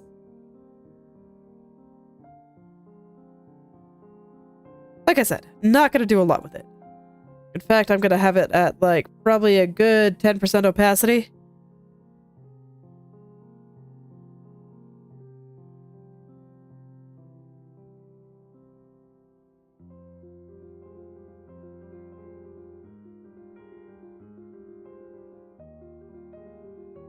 Okay, hold on. I need to make sure it's all filled in.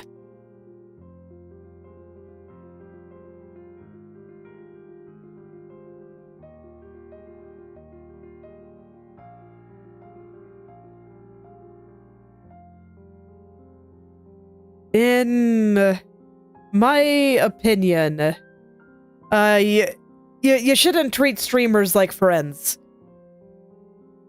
They are not the same thing. Streams are probably one of the worst ways to make friends, unless you're trying to make friends with the streamer's chat.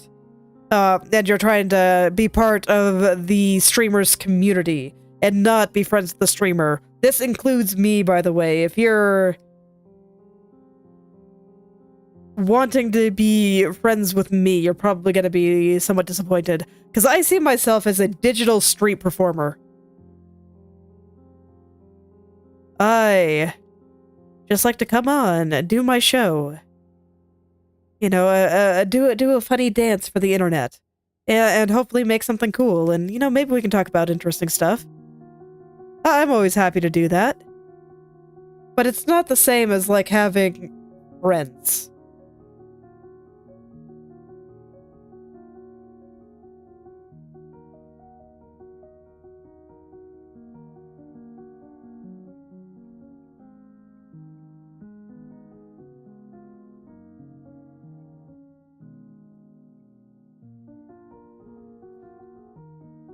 And, I mean, it sounds sad, but I think it's the truth. What are you talking about? I'm always happy to have you here. But I'm just saying it like it is. It's not... Talking to a streamer is not the same as having friends. And it never will be. Like I say, I'm always happy to have people here. But if you're looking for friends, this is probably not the place to look.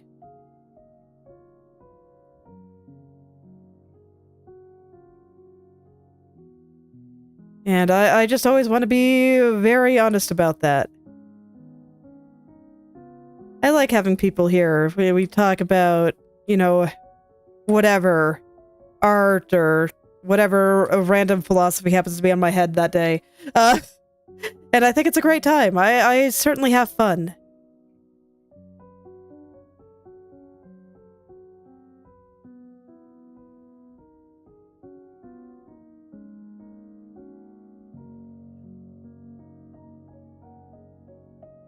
But even so, I still don't really think it's the same as having genuine friends.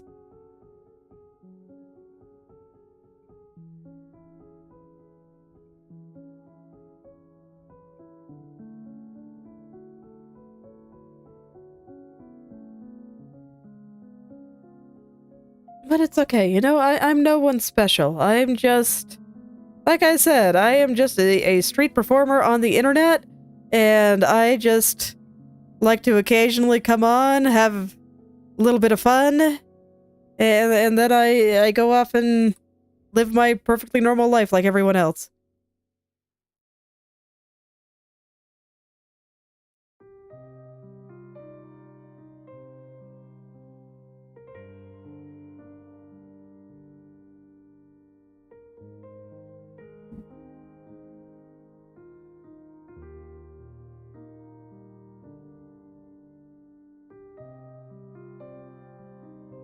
Okay, I think I like those reflections.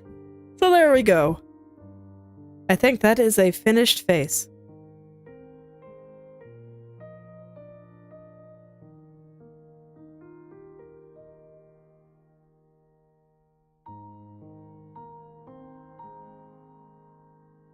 Yeah, alright, so I guess from there I'll start moving on to the body.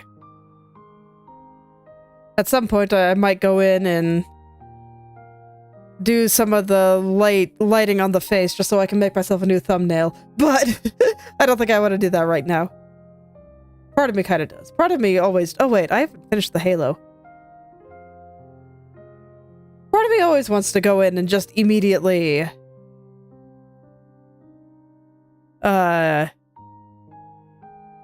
do the lighting. But, you know, I gotta be patient. The time must be right.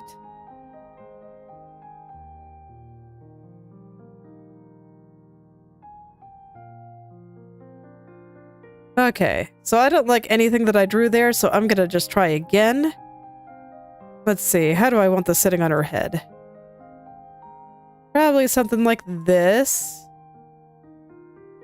Just trying to think of where everything should be all, like, meeting up and whatnot, so I think it'll be something like that. So this one's gonna be pretty thick.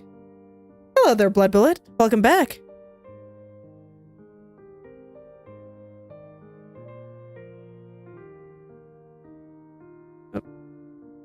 Select. I need that to be much bigger. This is a pretty thick little stick, isn't it?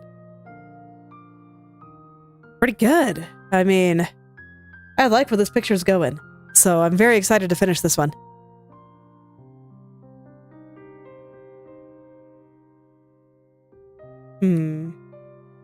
No, I got it right the first time. Okay.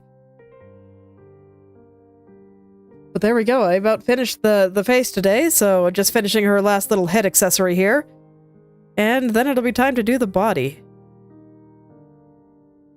The body's always a little bit less exciting than the face. But, you know, it's still pretty important.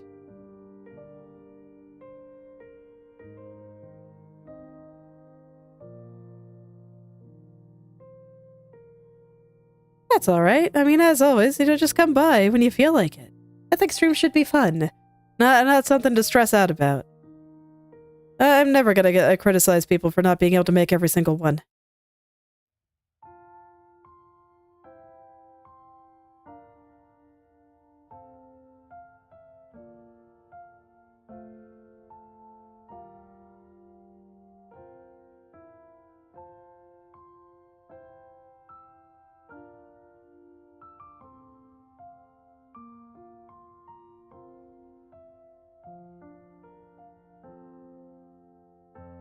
Let me see, I just cannot get this to rotate the way I think it should. Life is hard.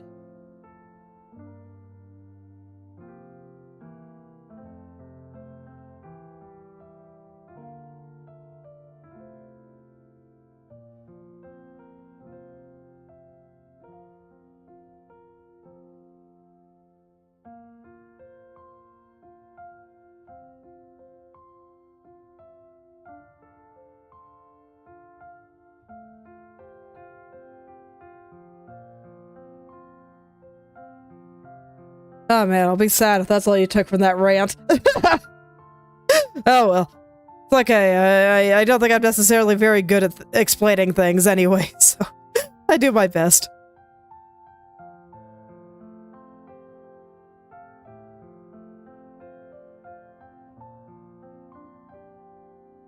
So this is another reason I'm always hesitant to do tutorials. I am not good at explaining things. It's all good. I will figure it out. You know, it's just another thing I gotta improve at. I'll work on it.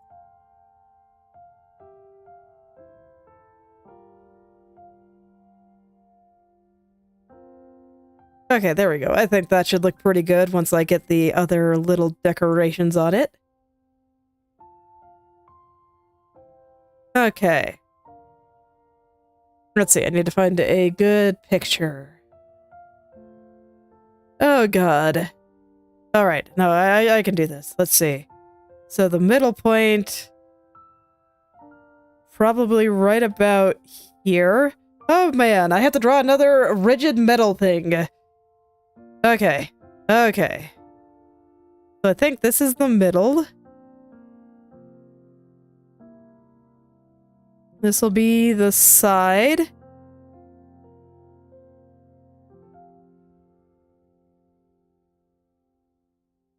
I think that's correct? Question mark? You know, maybe I should just draw the whole thing and then put it on her head, but no, that'll probably lead to some distortion that I won't like, so let's just draw it properly. I want to learn how to do this better anyway, so you know what? Now's the perfect time to practice. Because basically, what I'm trying to do is that she has, you know, the little halo.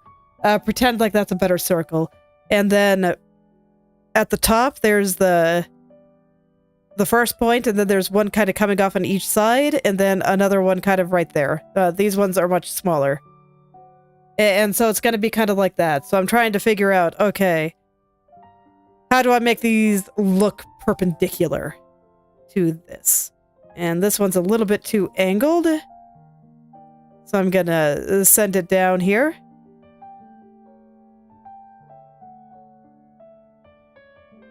And I want to make sure that everything matches the angle of her head. So I think the center is actually a little bit further this way than I initially thought. So yeah, gotta follow her head. Ooh, okay, yeah, that's a lot better already. Excellent. Which means that this one should be lower. Tilted a little bit further this way. Okay, I think I'm getting somewhere here.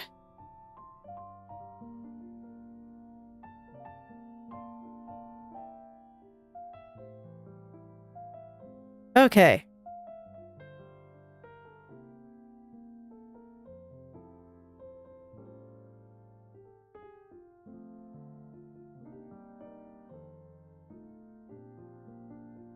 I wish I could see the back a little bit more clearly. Let's see here. I can kind of see it on the side there. Okay, they're short. I see. So on this end, they are short. This side they are long, this side they are short.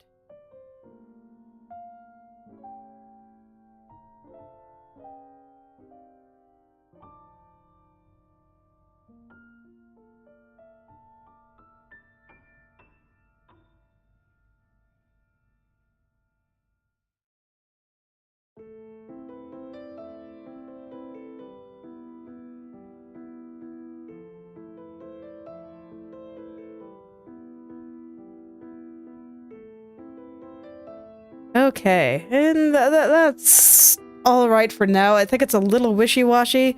I just want to try to get the shapes in.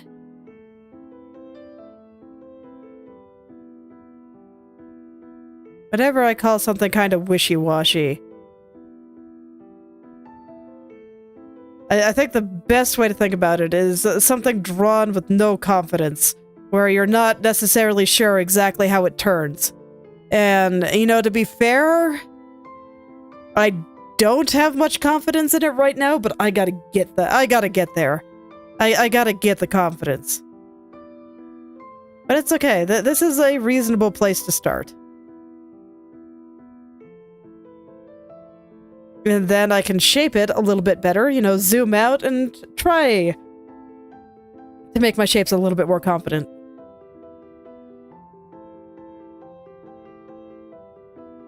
Try to make them a little bit more confident and, you know, the right size and all that good stuff.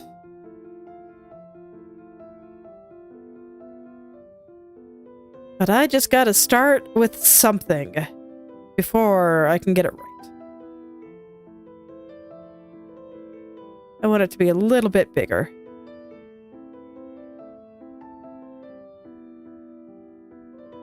Okay, and this side should also have a longer point, I see.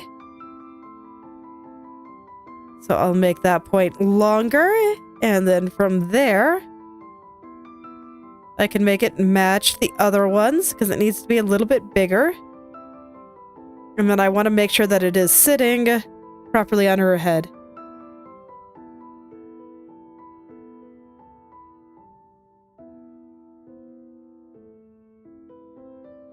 What are you running out of time for? I mean, is there something that you just need to go do? I still hope you feel better soon.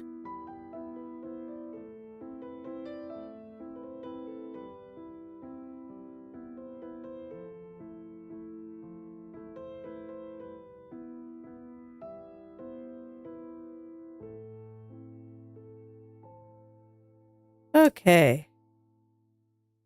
Let's see. I want it to be just a touch smaller here.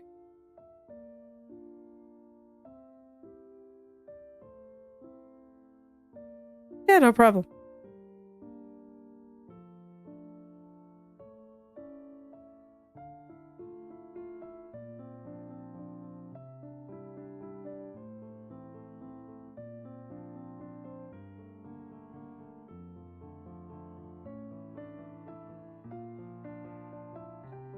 Okay, yeah, there we go. This is starting to look maybe structural.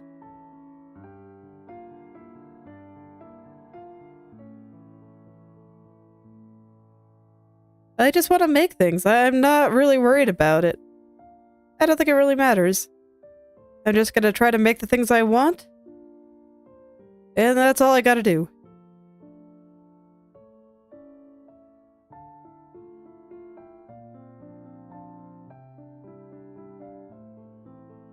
Okay. Yeah, there we go. Oh yeah, that's pretty good. Let me double check here. Oh yeah, that looks like it's in the right spot. It doesn't quite look like it's wrapping around her head, but frankly, I think it looks good like this. I kind of do. I think I want this one on the top to be a little bit more angled. So I'm gonna kind of push it around a little bit. But besides that, I still think it looks good like this, even if it's maybe not what I was initially going for. I like it. So I think I'm gonna go smooth that out and clean it up, and then I can add the last two spikes. So, you know, these little guys right here. Okay, and I think the rest, like if I look at the side view here, yeah, it's symmetrical all the way around. But I think that the other parts are going to be behind. So let's see, at most, maybe there'll be another tiny spike right over here. So I'll think about that once I go to add the tiny spikes. But you know what, since I have to anyway. Where's her head?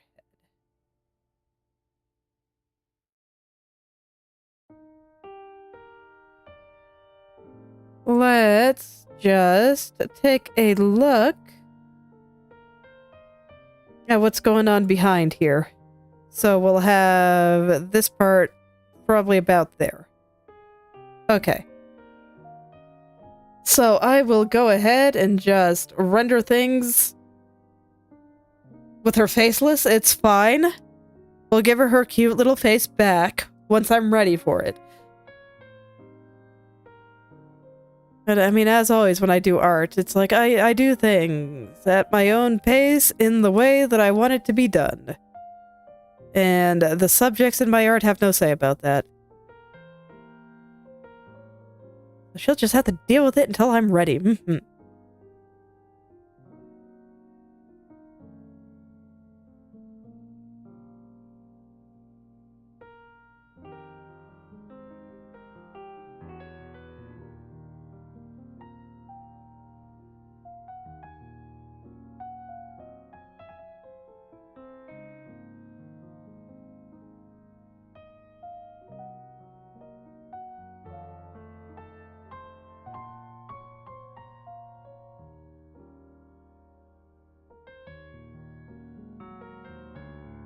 Okay, this does not feel centered. Okay, let me get some of my shading colors, because I think I'm gonna need them. And I'll make that feel a little bit more centered, so if I go down the middle here, I gotta ignore what I drew, so that this way I can line things up better. There we go. And that just shows where I was off. So I'll go ahead and align them. I'm not going to worry about getting it totally smooth yet. So it's fine if there's a bit of lumpiness to it. Just because I...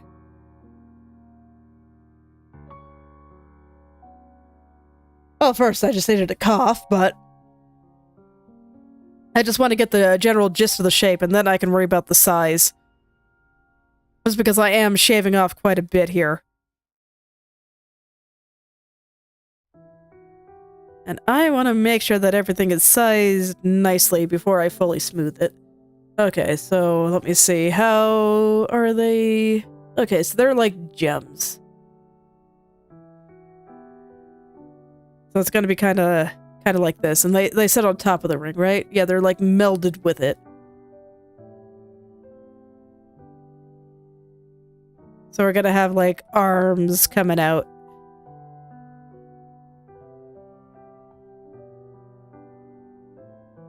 I think this goes the other way, actually.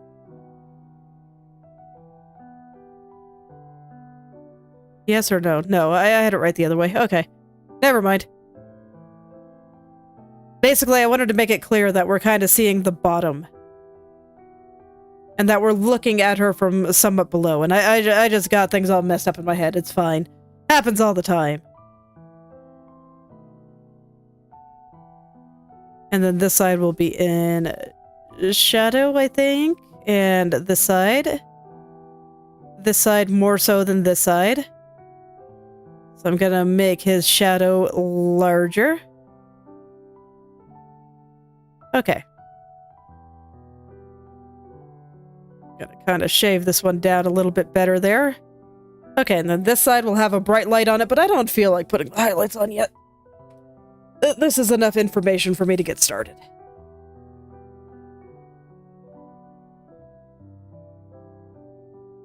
So let's try to get this all straight. And making sense and whatnot. Okay, I don't know. Does it look like it's sitting on there? No, I still feel like it's a little bit skewed. Just a little bit, though. I'm pretty close. There we go.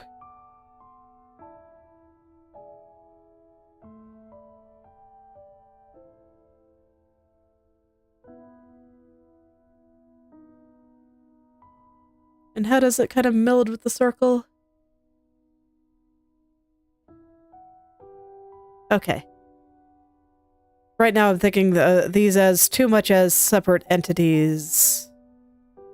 I don't want to merge them yet, but I think I'm going to kind of have to work on them together. But I will just get something in for now. Just to make sure that I kind of understand what's going on. And then it'll kind of merge with the circle.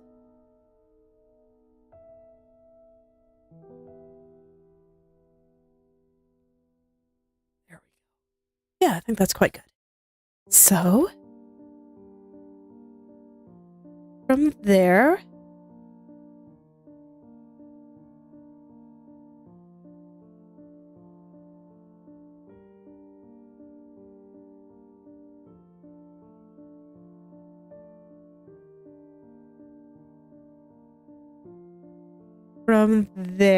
I'm gonna kind of come down here.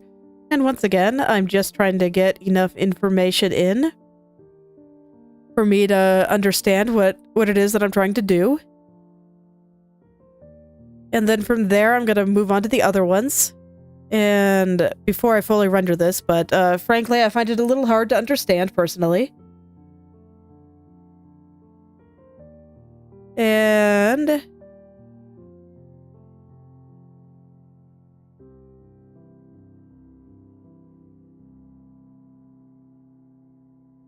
then hopefully, you know, as I get further, I will just understand what's going on. And I don't really care if people steal my art. If they're making money off of it, I will report them and complain, of course, but otherwise, I just really don't care. Also, why I don't care if people trade AI on my art either. Please make me immortal. I will appreciate it. I will be honored to teach our fledgling AI overlords how to draw. It sounds like a fantastic time.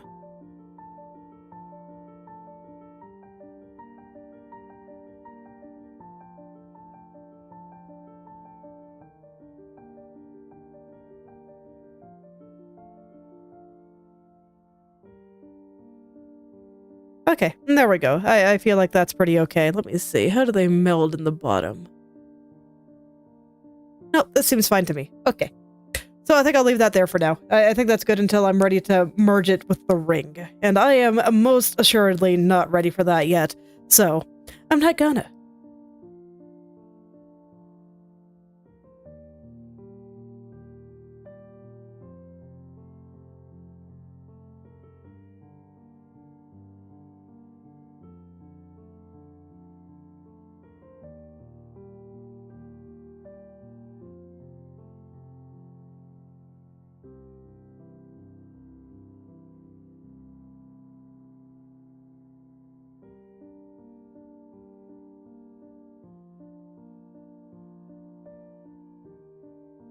Okay.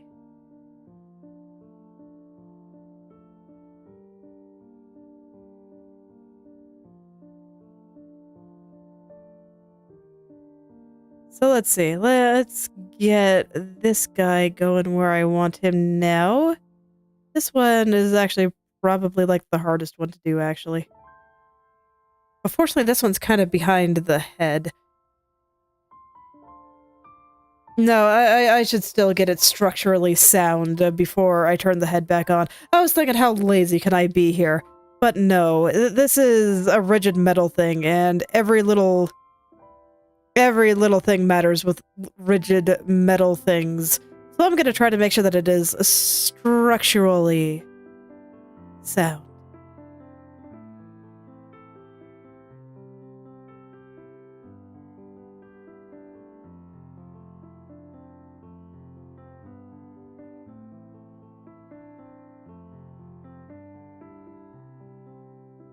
Okay, that looks pretty good. I think this one will be the darkest.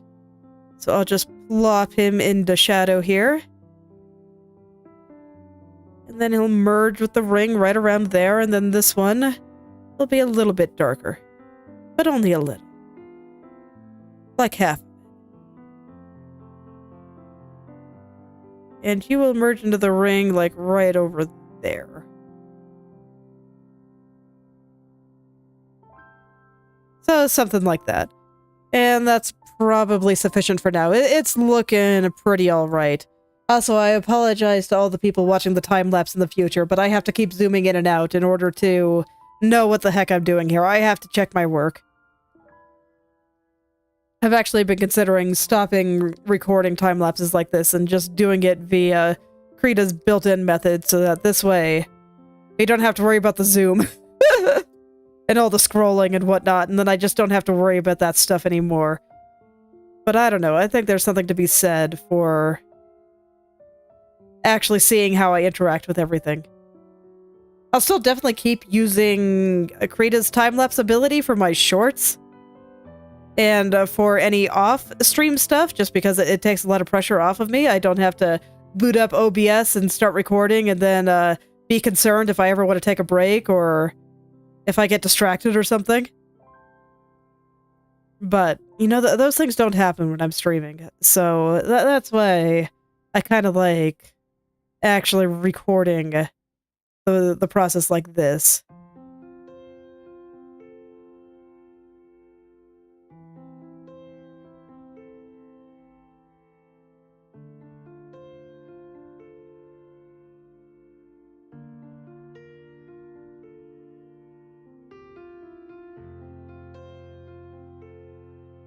Okay.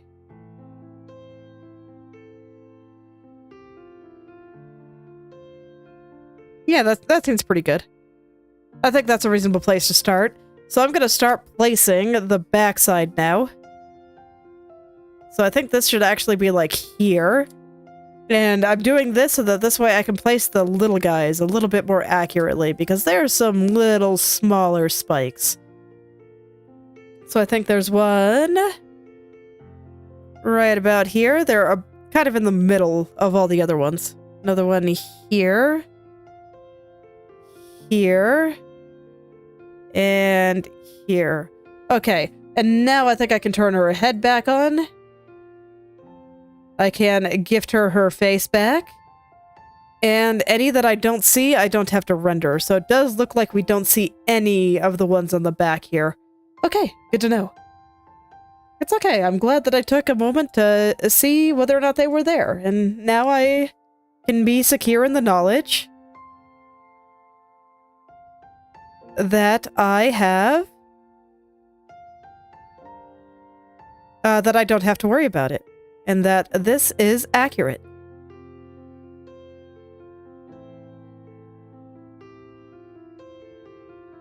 And it was quick and easy and, you know, no trouble at all. And now I don't have to guess.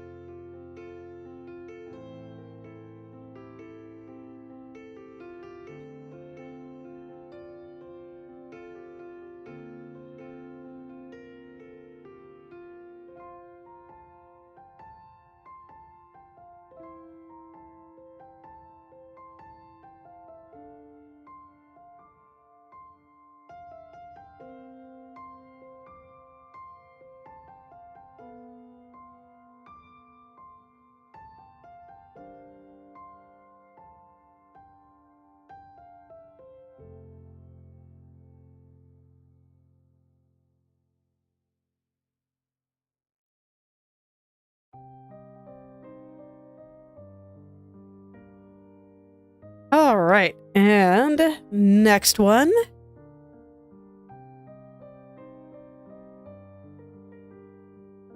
Okay, but I'm feeling pretty good about this. This one was a lot easier than Malice's crown.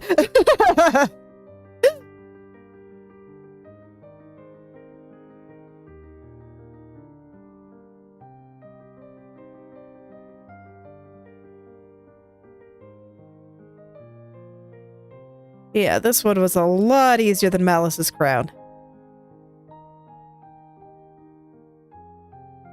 Very, very simple.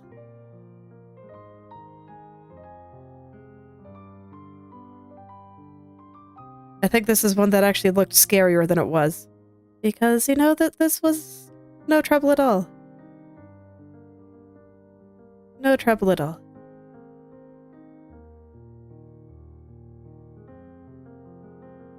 Let's see, I don't think I have these quite sitting correctly, though. So I need you to come up a little bit here. And I need you to come up a little bit here. Actually, I think it'd be more accurate to say I need you to be bigger. Hello there, Zeppetto. Welcome back.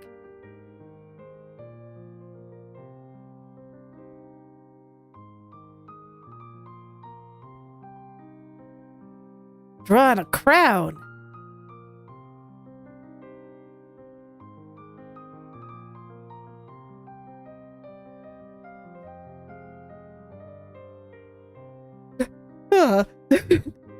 All right. Well, I'm here and I'll be here every day. So anytime you want to stop by, you are welcome to.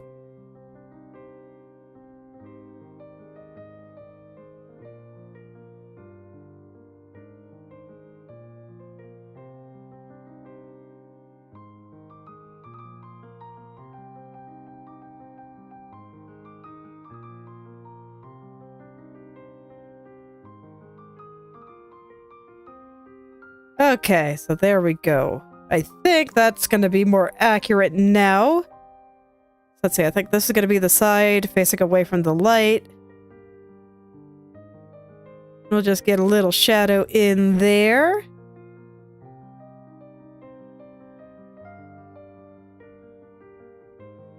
Oh, thank you very much. I was worried that this little halo thing would be harder than it's turning out to be, so I'm happy. It's been going quite well.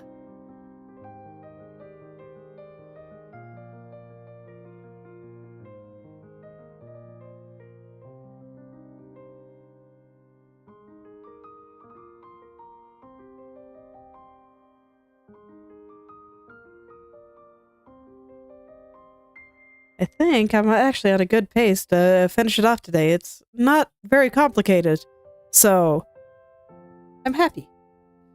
I was afraid that it would be far more difficult. Anyway, I'm gonna look away from the diamonds for a second. Let's get the shadows onto the halo part itself. Let's see, what side of that should be in shadow? I think probably this one. Well, I mean, everything I do is color, personally. I don't do any line art, so to me, the distinction between coloring and not coloring is quite thin.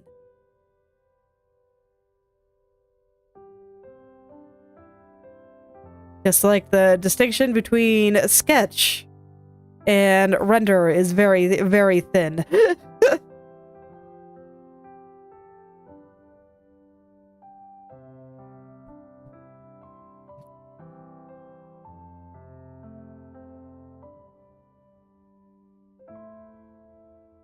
But if you're interested in color, I hope you go for it, because I think color can do a lot of really wonderful things for your art.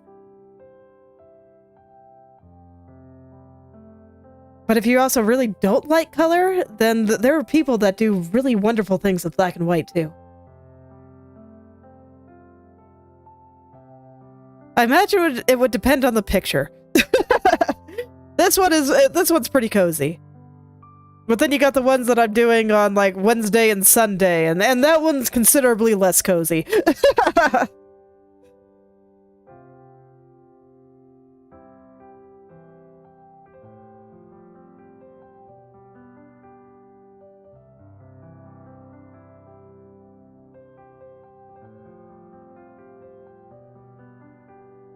Let's see, I think I want some shadows from the veil, but I don't want it to be very strong. So I'm not going to have it go all the way out. I think I'm just going to keep it like that. Okay. And I still think I'm just going to add all the highlights at the end. So how do I feel about how things are sitting there? Does it feel less wishy-washy? This one still feels pretty wishy-washy. I think these guys are all pretty good, though. Okay. Let's make you a little less wishy-washy before I fully render things.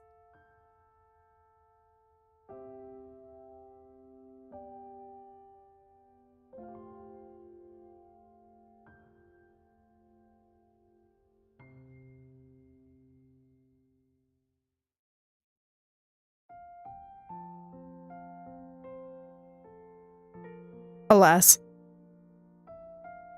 Always sad.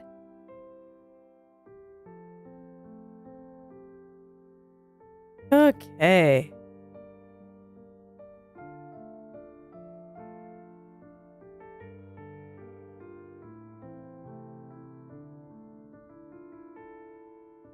I mean, so far so good. I think today's drawing session went excellently.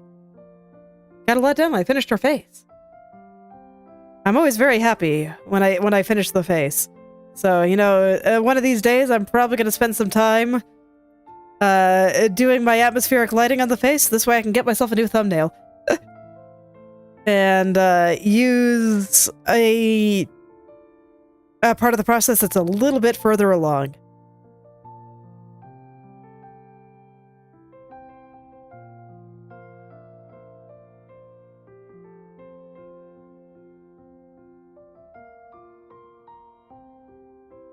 Yes, very important. You don't mess around at the face. You never mess around at the face. Face, if you have a drawing with the face, it's probably the most important part. And if you don't want it to be the most important part, then don't draw a picture with the face. Draw it from, like, the back or something instead. I'd actually go as far as to say that.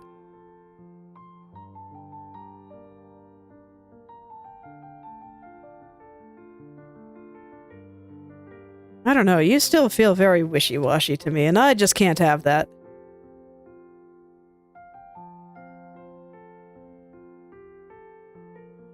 How do you feel now?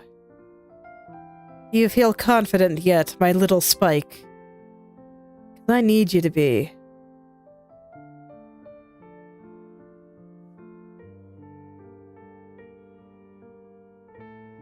Yeah, I'd say that looks better. Okay. I mean, you can look at what I'm drawing. I feel like that question is self-evident. Especially given my model.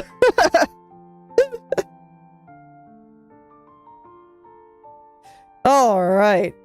I'm gonna merge the layers now because I think they must be one before I can properly finish things. But now is the time to smooth everything out. Because I think they're looking good, I think everything's the right size, and all is well.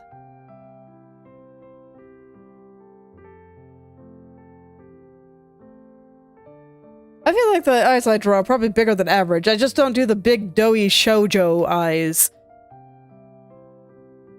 So that is true. They could certainly be bigger if I wanted them to be.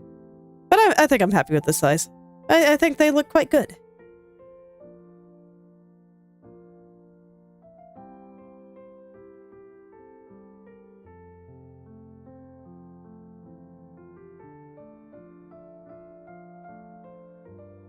I see.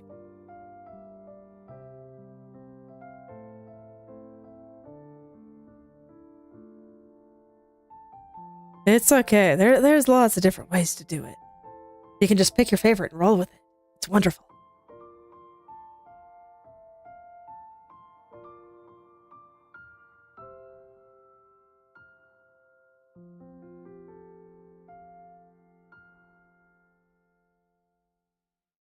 Alright, now that I have everything merged into one, I can go clean up the edges here.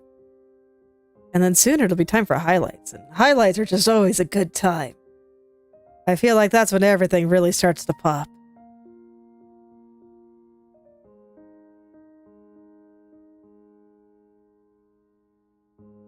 But first, I gotta make sure that everything else is looking the way I want it to. Very smooth, very nice, all that good stuff.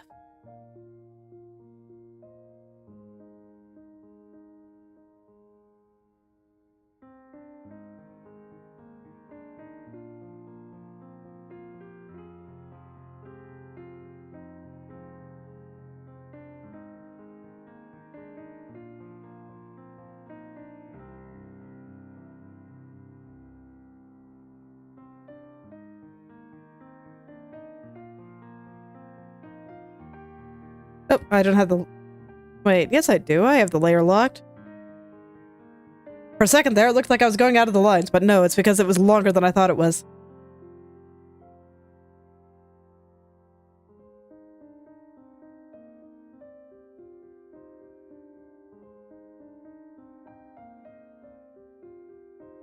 Oh, nice. Did you try to draw the people in your life? I think that's a pretty good way to get started.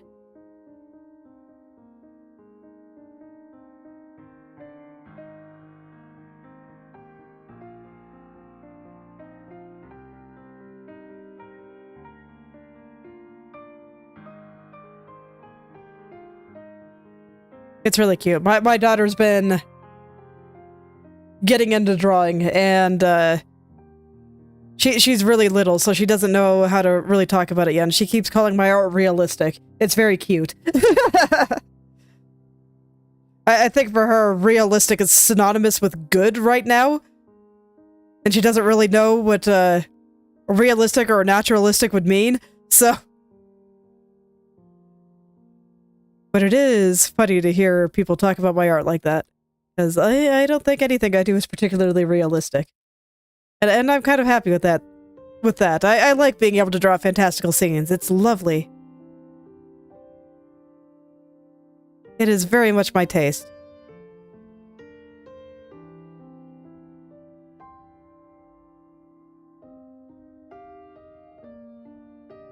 But she is so cute.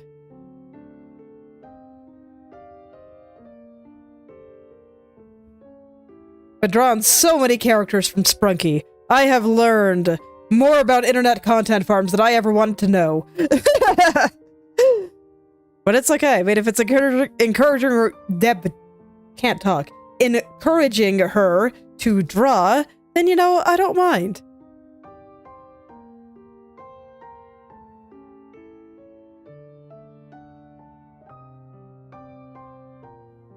That's not all bad as far as I'm concerned.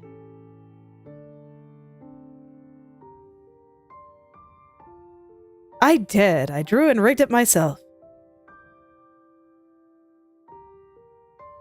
I did it a while ago, so I constantly have the urge to do a 2.0, but I do not think it is yet time. Oh, well, thank you. I'm pretty happy with how it turned out. It was the first full body model I ever made. Before that, I was just kind of derping around. Extremely, but it was fun. I mean, art is always hard. I think it took me like 6 months to do.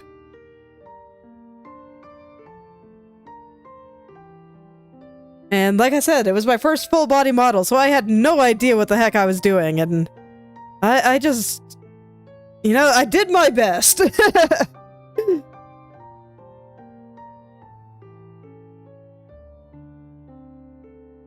Look, the perfectionism runs strong through my blood. I can't help it.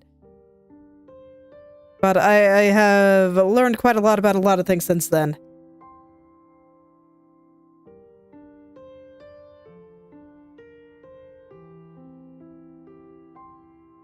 But I mean, at the time, I just wanted to try to completely get it as good as I could. Oh, thank you.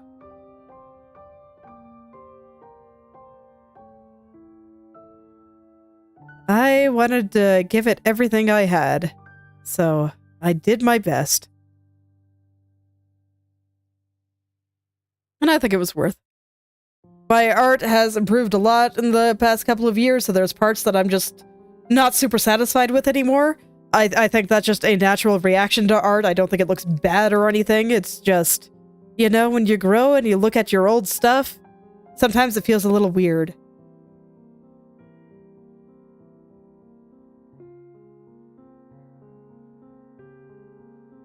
And it makes me want to redo it at some point, but I don't think it's time yet. I got other stuff I gotta do first.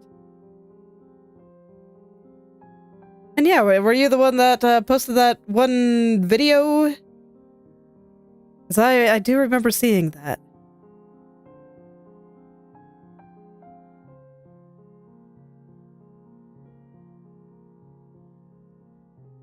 Either that or there's more fan art out there than I know of. I do check my Twitter tags periodically. But if there's something you want me to see, you're always welcome to at me on Twitter or something. I see. Well then, you know my exact lament about art getting better and then looking at your old stuff and being like, huh. I want to fix it.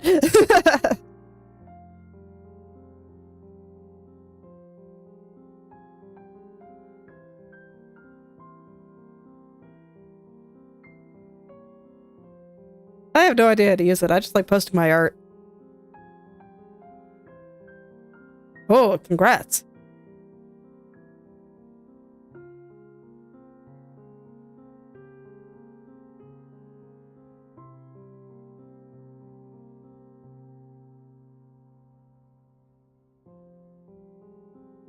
Okay, let's see here.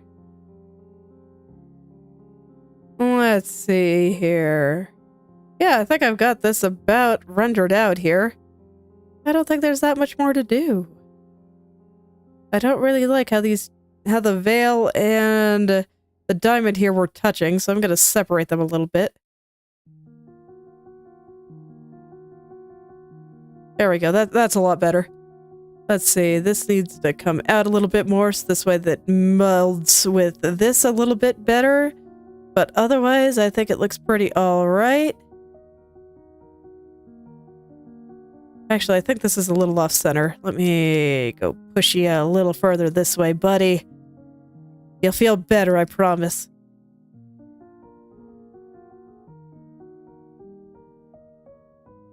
Sure, why not? I mean, if you want to.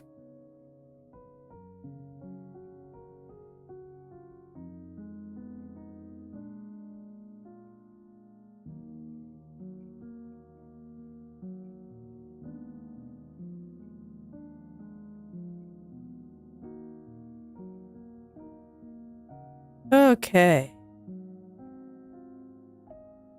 So now everything looks super crooked, but that's okay. I can fix it. Now it'll be in a better spot.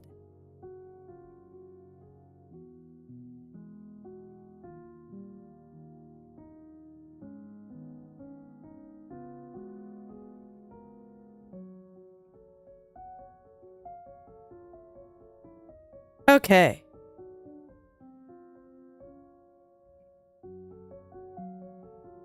So now, time to straighten out this part.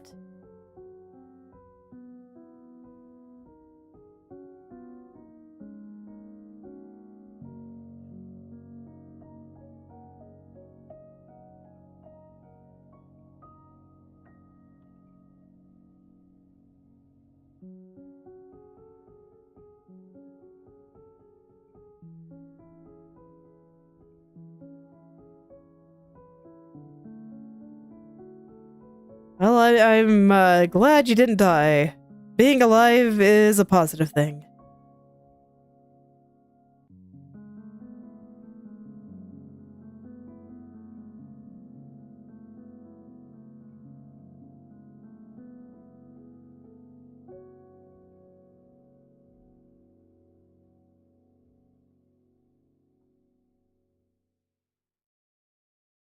Okay, and I think this is the last bit of shadow that I gotta do. And then from there, it's time to make things shiny. Oh, and that's just always very exciting for me. I love making things shiny. Okay, I got 10 minutes left. I think I can make it. I think I got enough time to make it shiny. How's it looking? Oh yeah, that's looking real good. Heck yeah. Let's go make it shiny. Okay, so let's see. How do I think this should shine? Let me go look at my reference image here.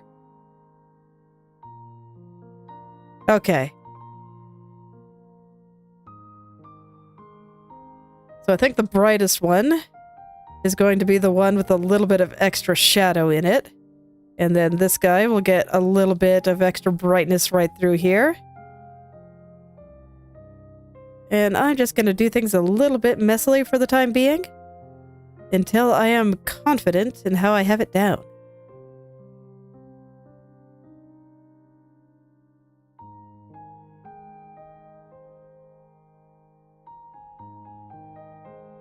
Sounds good to me.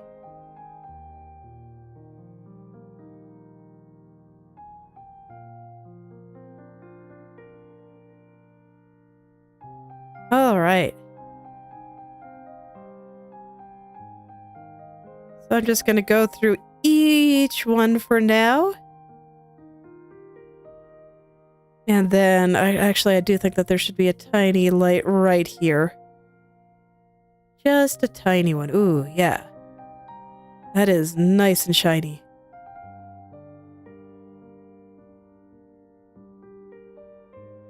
I already look forward to cleaning this up. It's gonna look great. I'm so excited. Okay.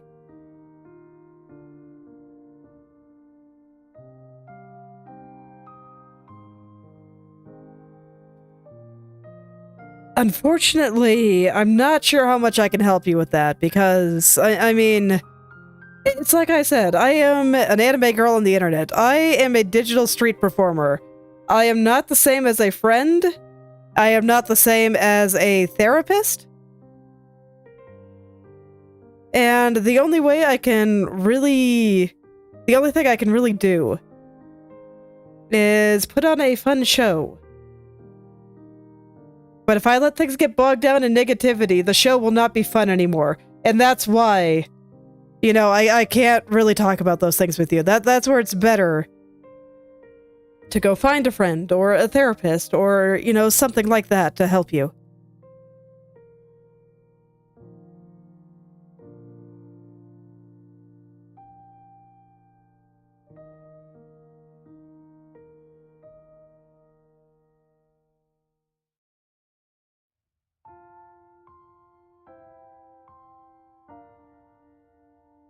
Okay, but this is looking nice and shiny, and I am all for it. I do love making things shiny.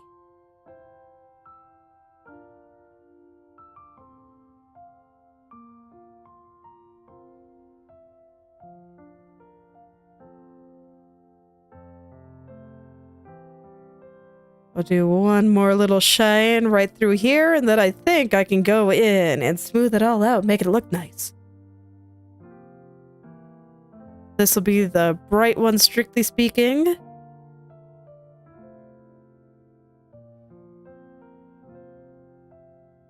I'll put a little extra shine here, just since this one's not going to get quite as much of it.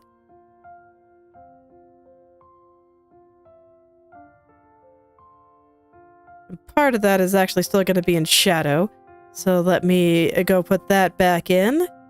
There we go. Okay, and now smooth it all out, and that will probably do it for today. Yeah, that looks pretty shiny. Look how nice that is. I like it a lot.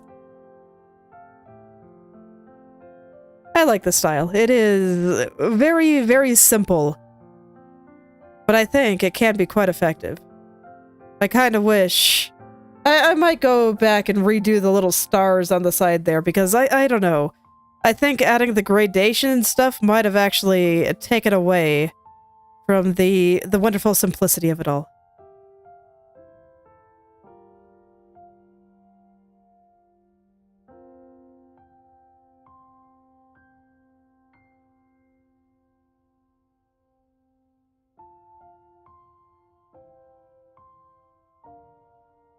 So I might actually go back and redo those next time. We'll see how I feel about it. It's close enough to the face that I don't mind putting a bunch of extra time into it.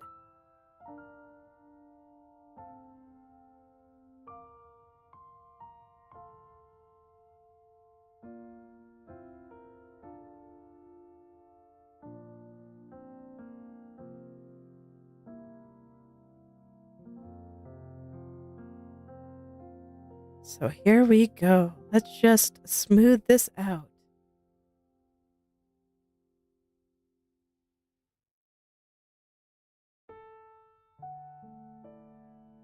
Yes, I like this shape a lot, and then it will kind of combine with this over here. It doesn't quite connect, and I think that's exactly what I want for this spot right here.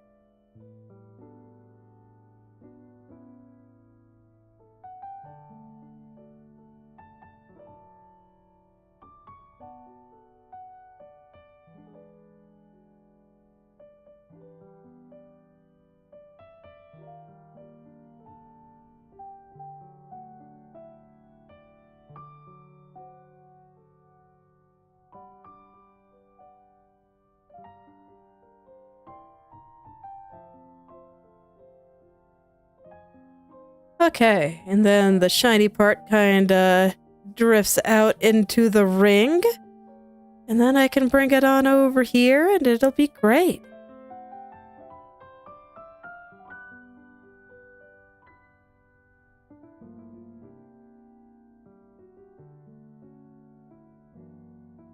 Okay, and yeah, I wanted to give this guy just a little bit extra since he was just much more in shadow than the other ones. And also, I kind of felt like this area was also facing toward the light pretty heavily. So, in fact, I think I'll put in a little bit more, too. Oh, thanks. Liking and subscribing does help me out. I actually do have a personal goal. I do have a personal goal of reaching 500 subscribers by my anniversary in May.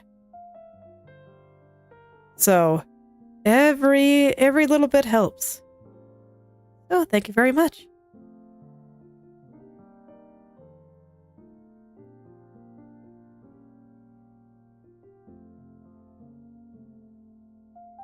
Well, we'll see if I can actually make it. But I will be trying very hard.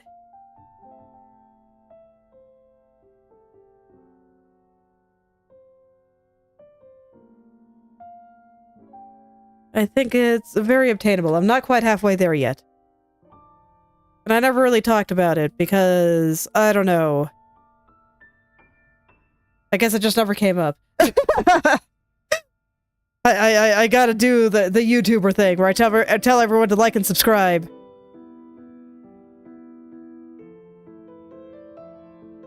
Please make the algorithm adopt me!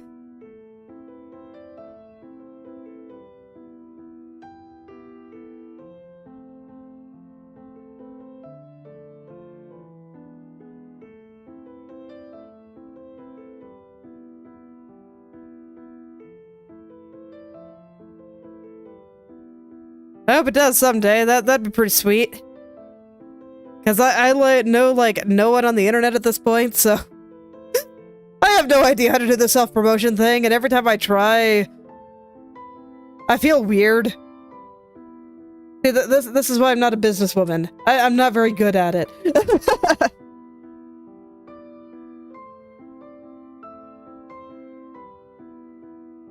But as always, I'll do my best. I'll give it what I got.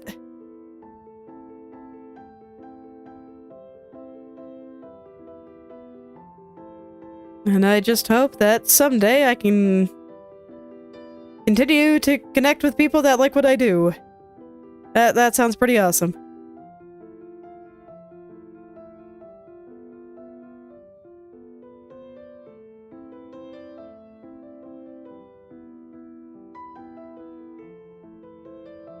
Oh, I probably gotta stop though, but you know what? I'm almost there.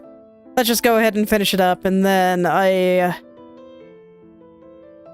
then I can go ahead and stop for the day. Like, this is the last little bit.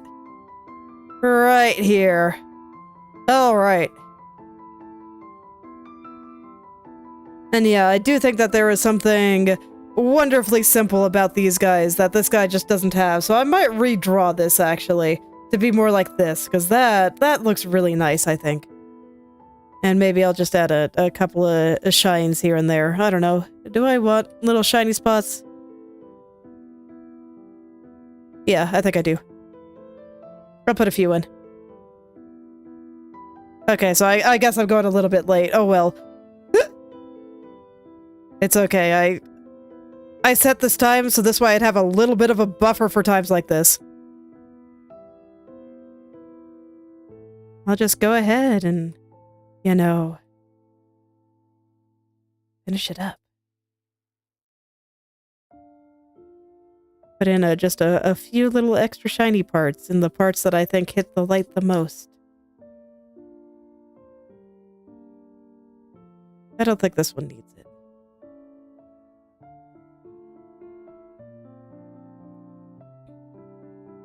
I'm gonna make it a little bit thicker here.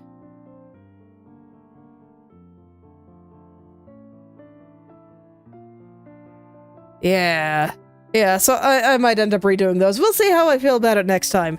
But I actually kind of like, at least stylistically with everything else, this.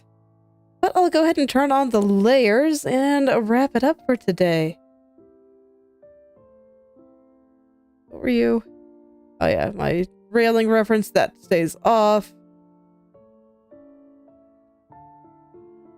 Okay. But there we go. That's a finished face. We got a shiny halo. And I'll probably add some reflective color to it, so that would probably have a bit more pink to it than some of the other stuff. But I think that's more appropriate to be done later. I might add a little bit to it. The only reason I added some stuff to certain parts of it is just that I wanted to fade it into the background a little bit more. That may not be the right way to do it. I'll think about it. This is where I will end for today, so thank you all for coming. And I hope you're able to make something wonderful today. I will see you all tomorrow.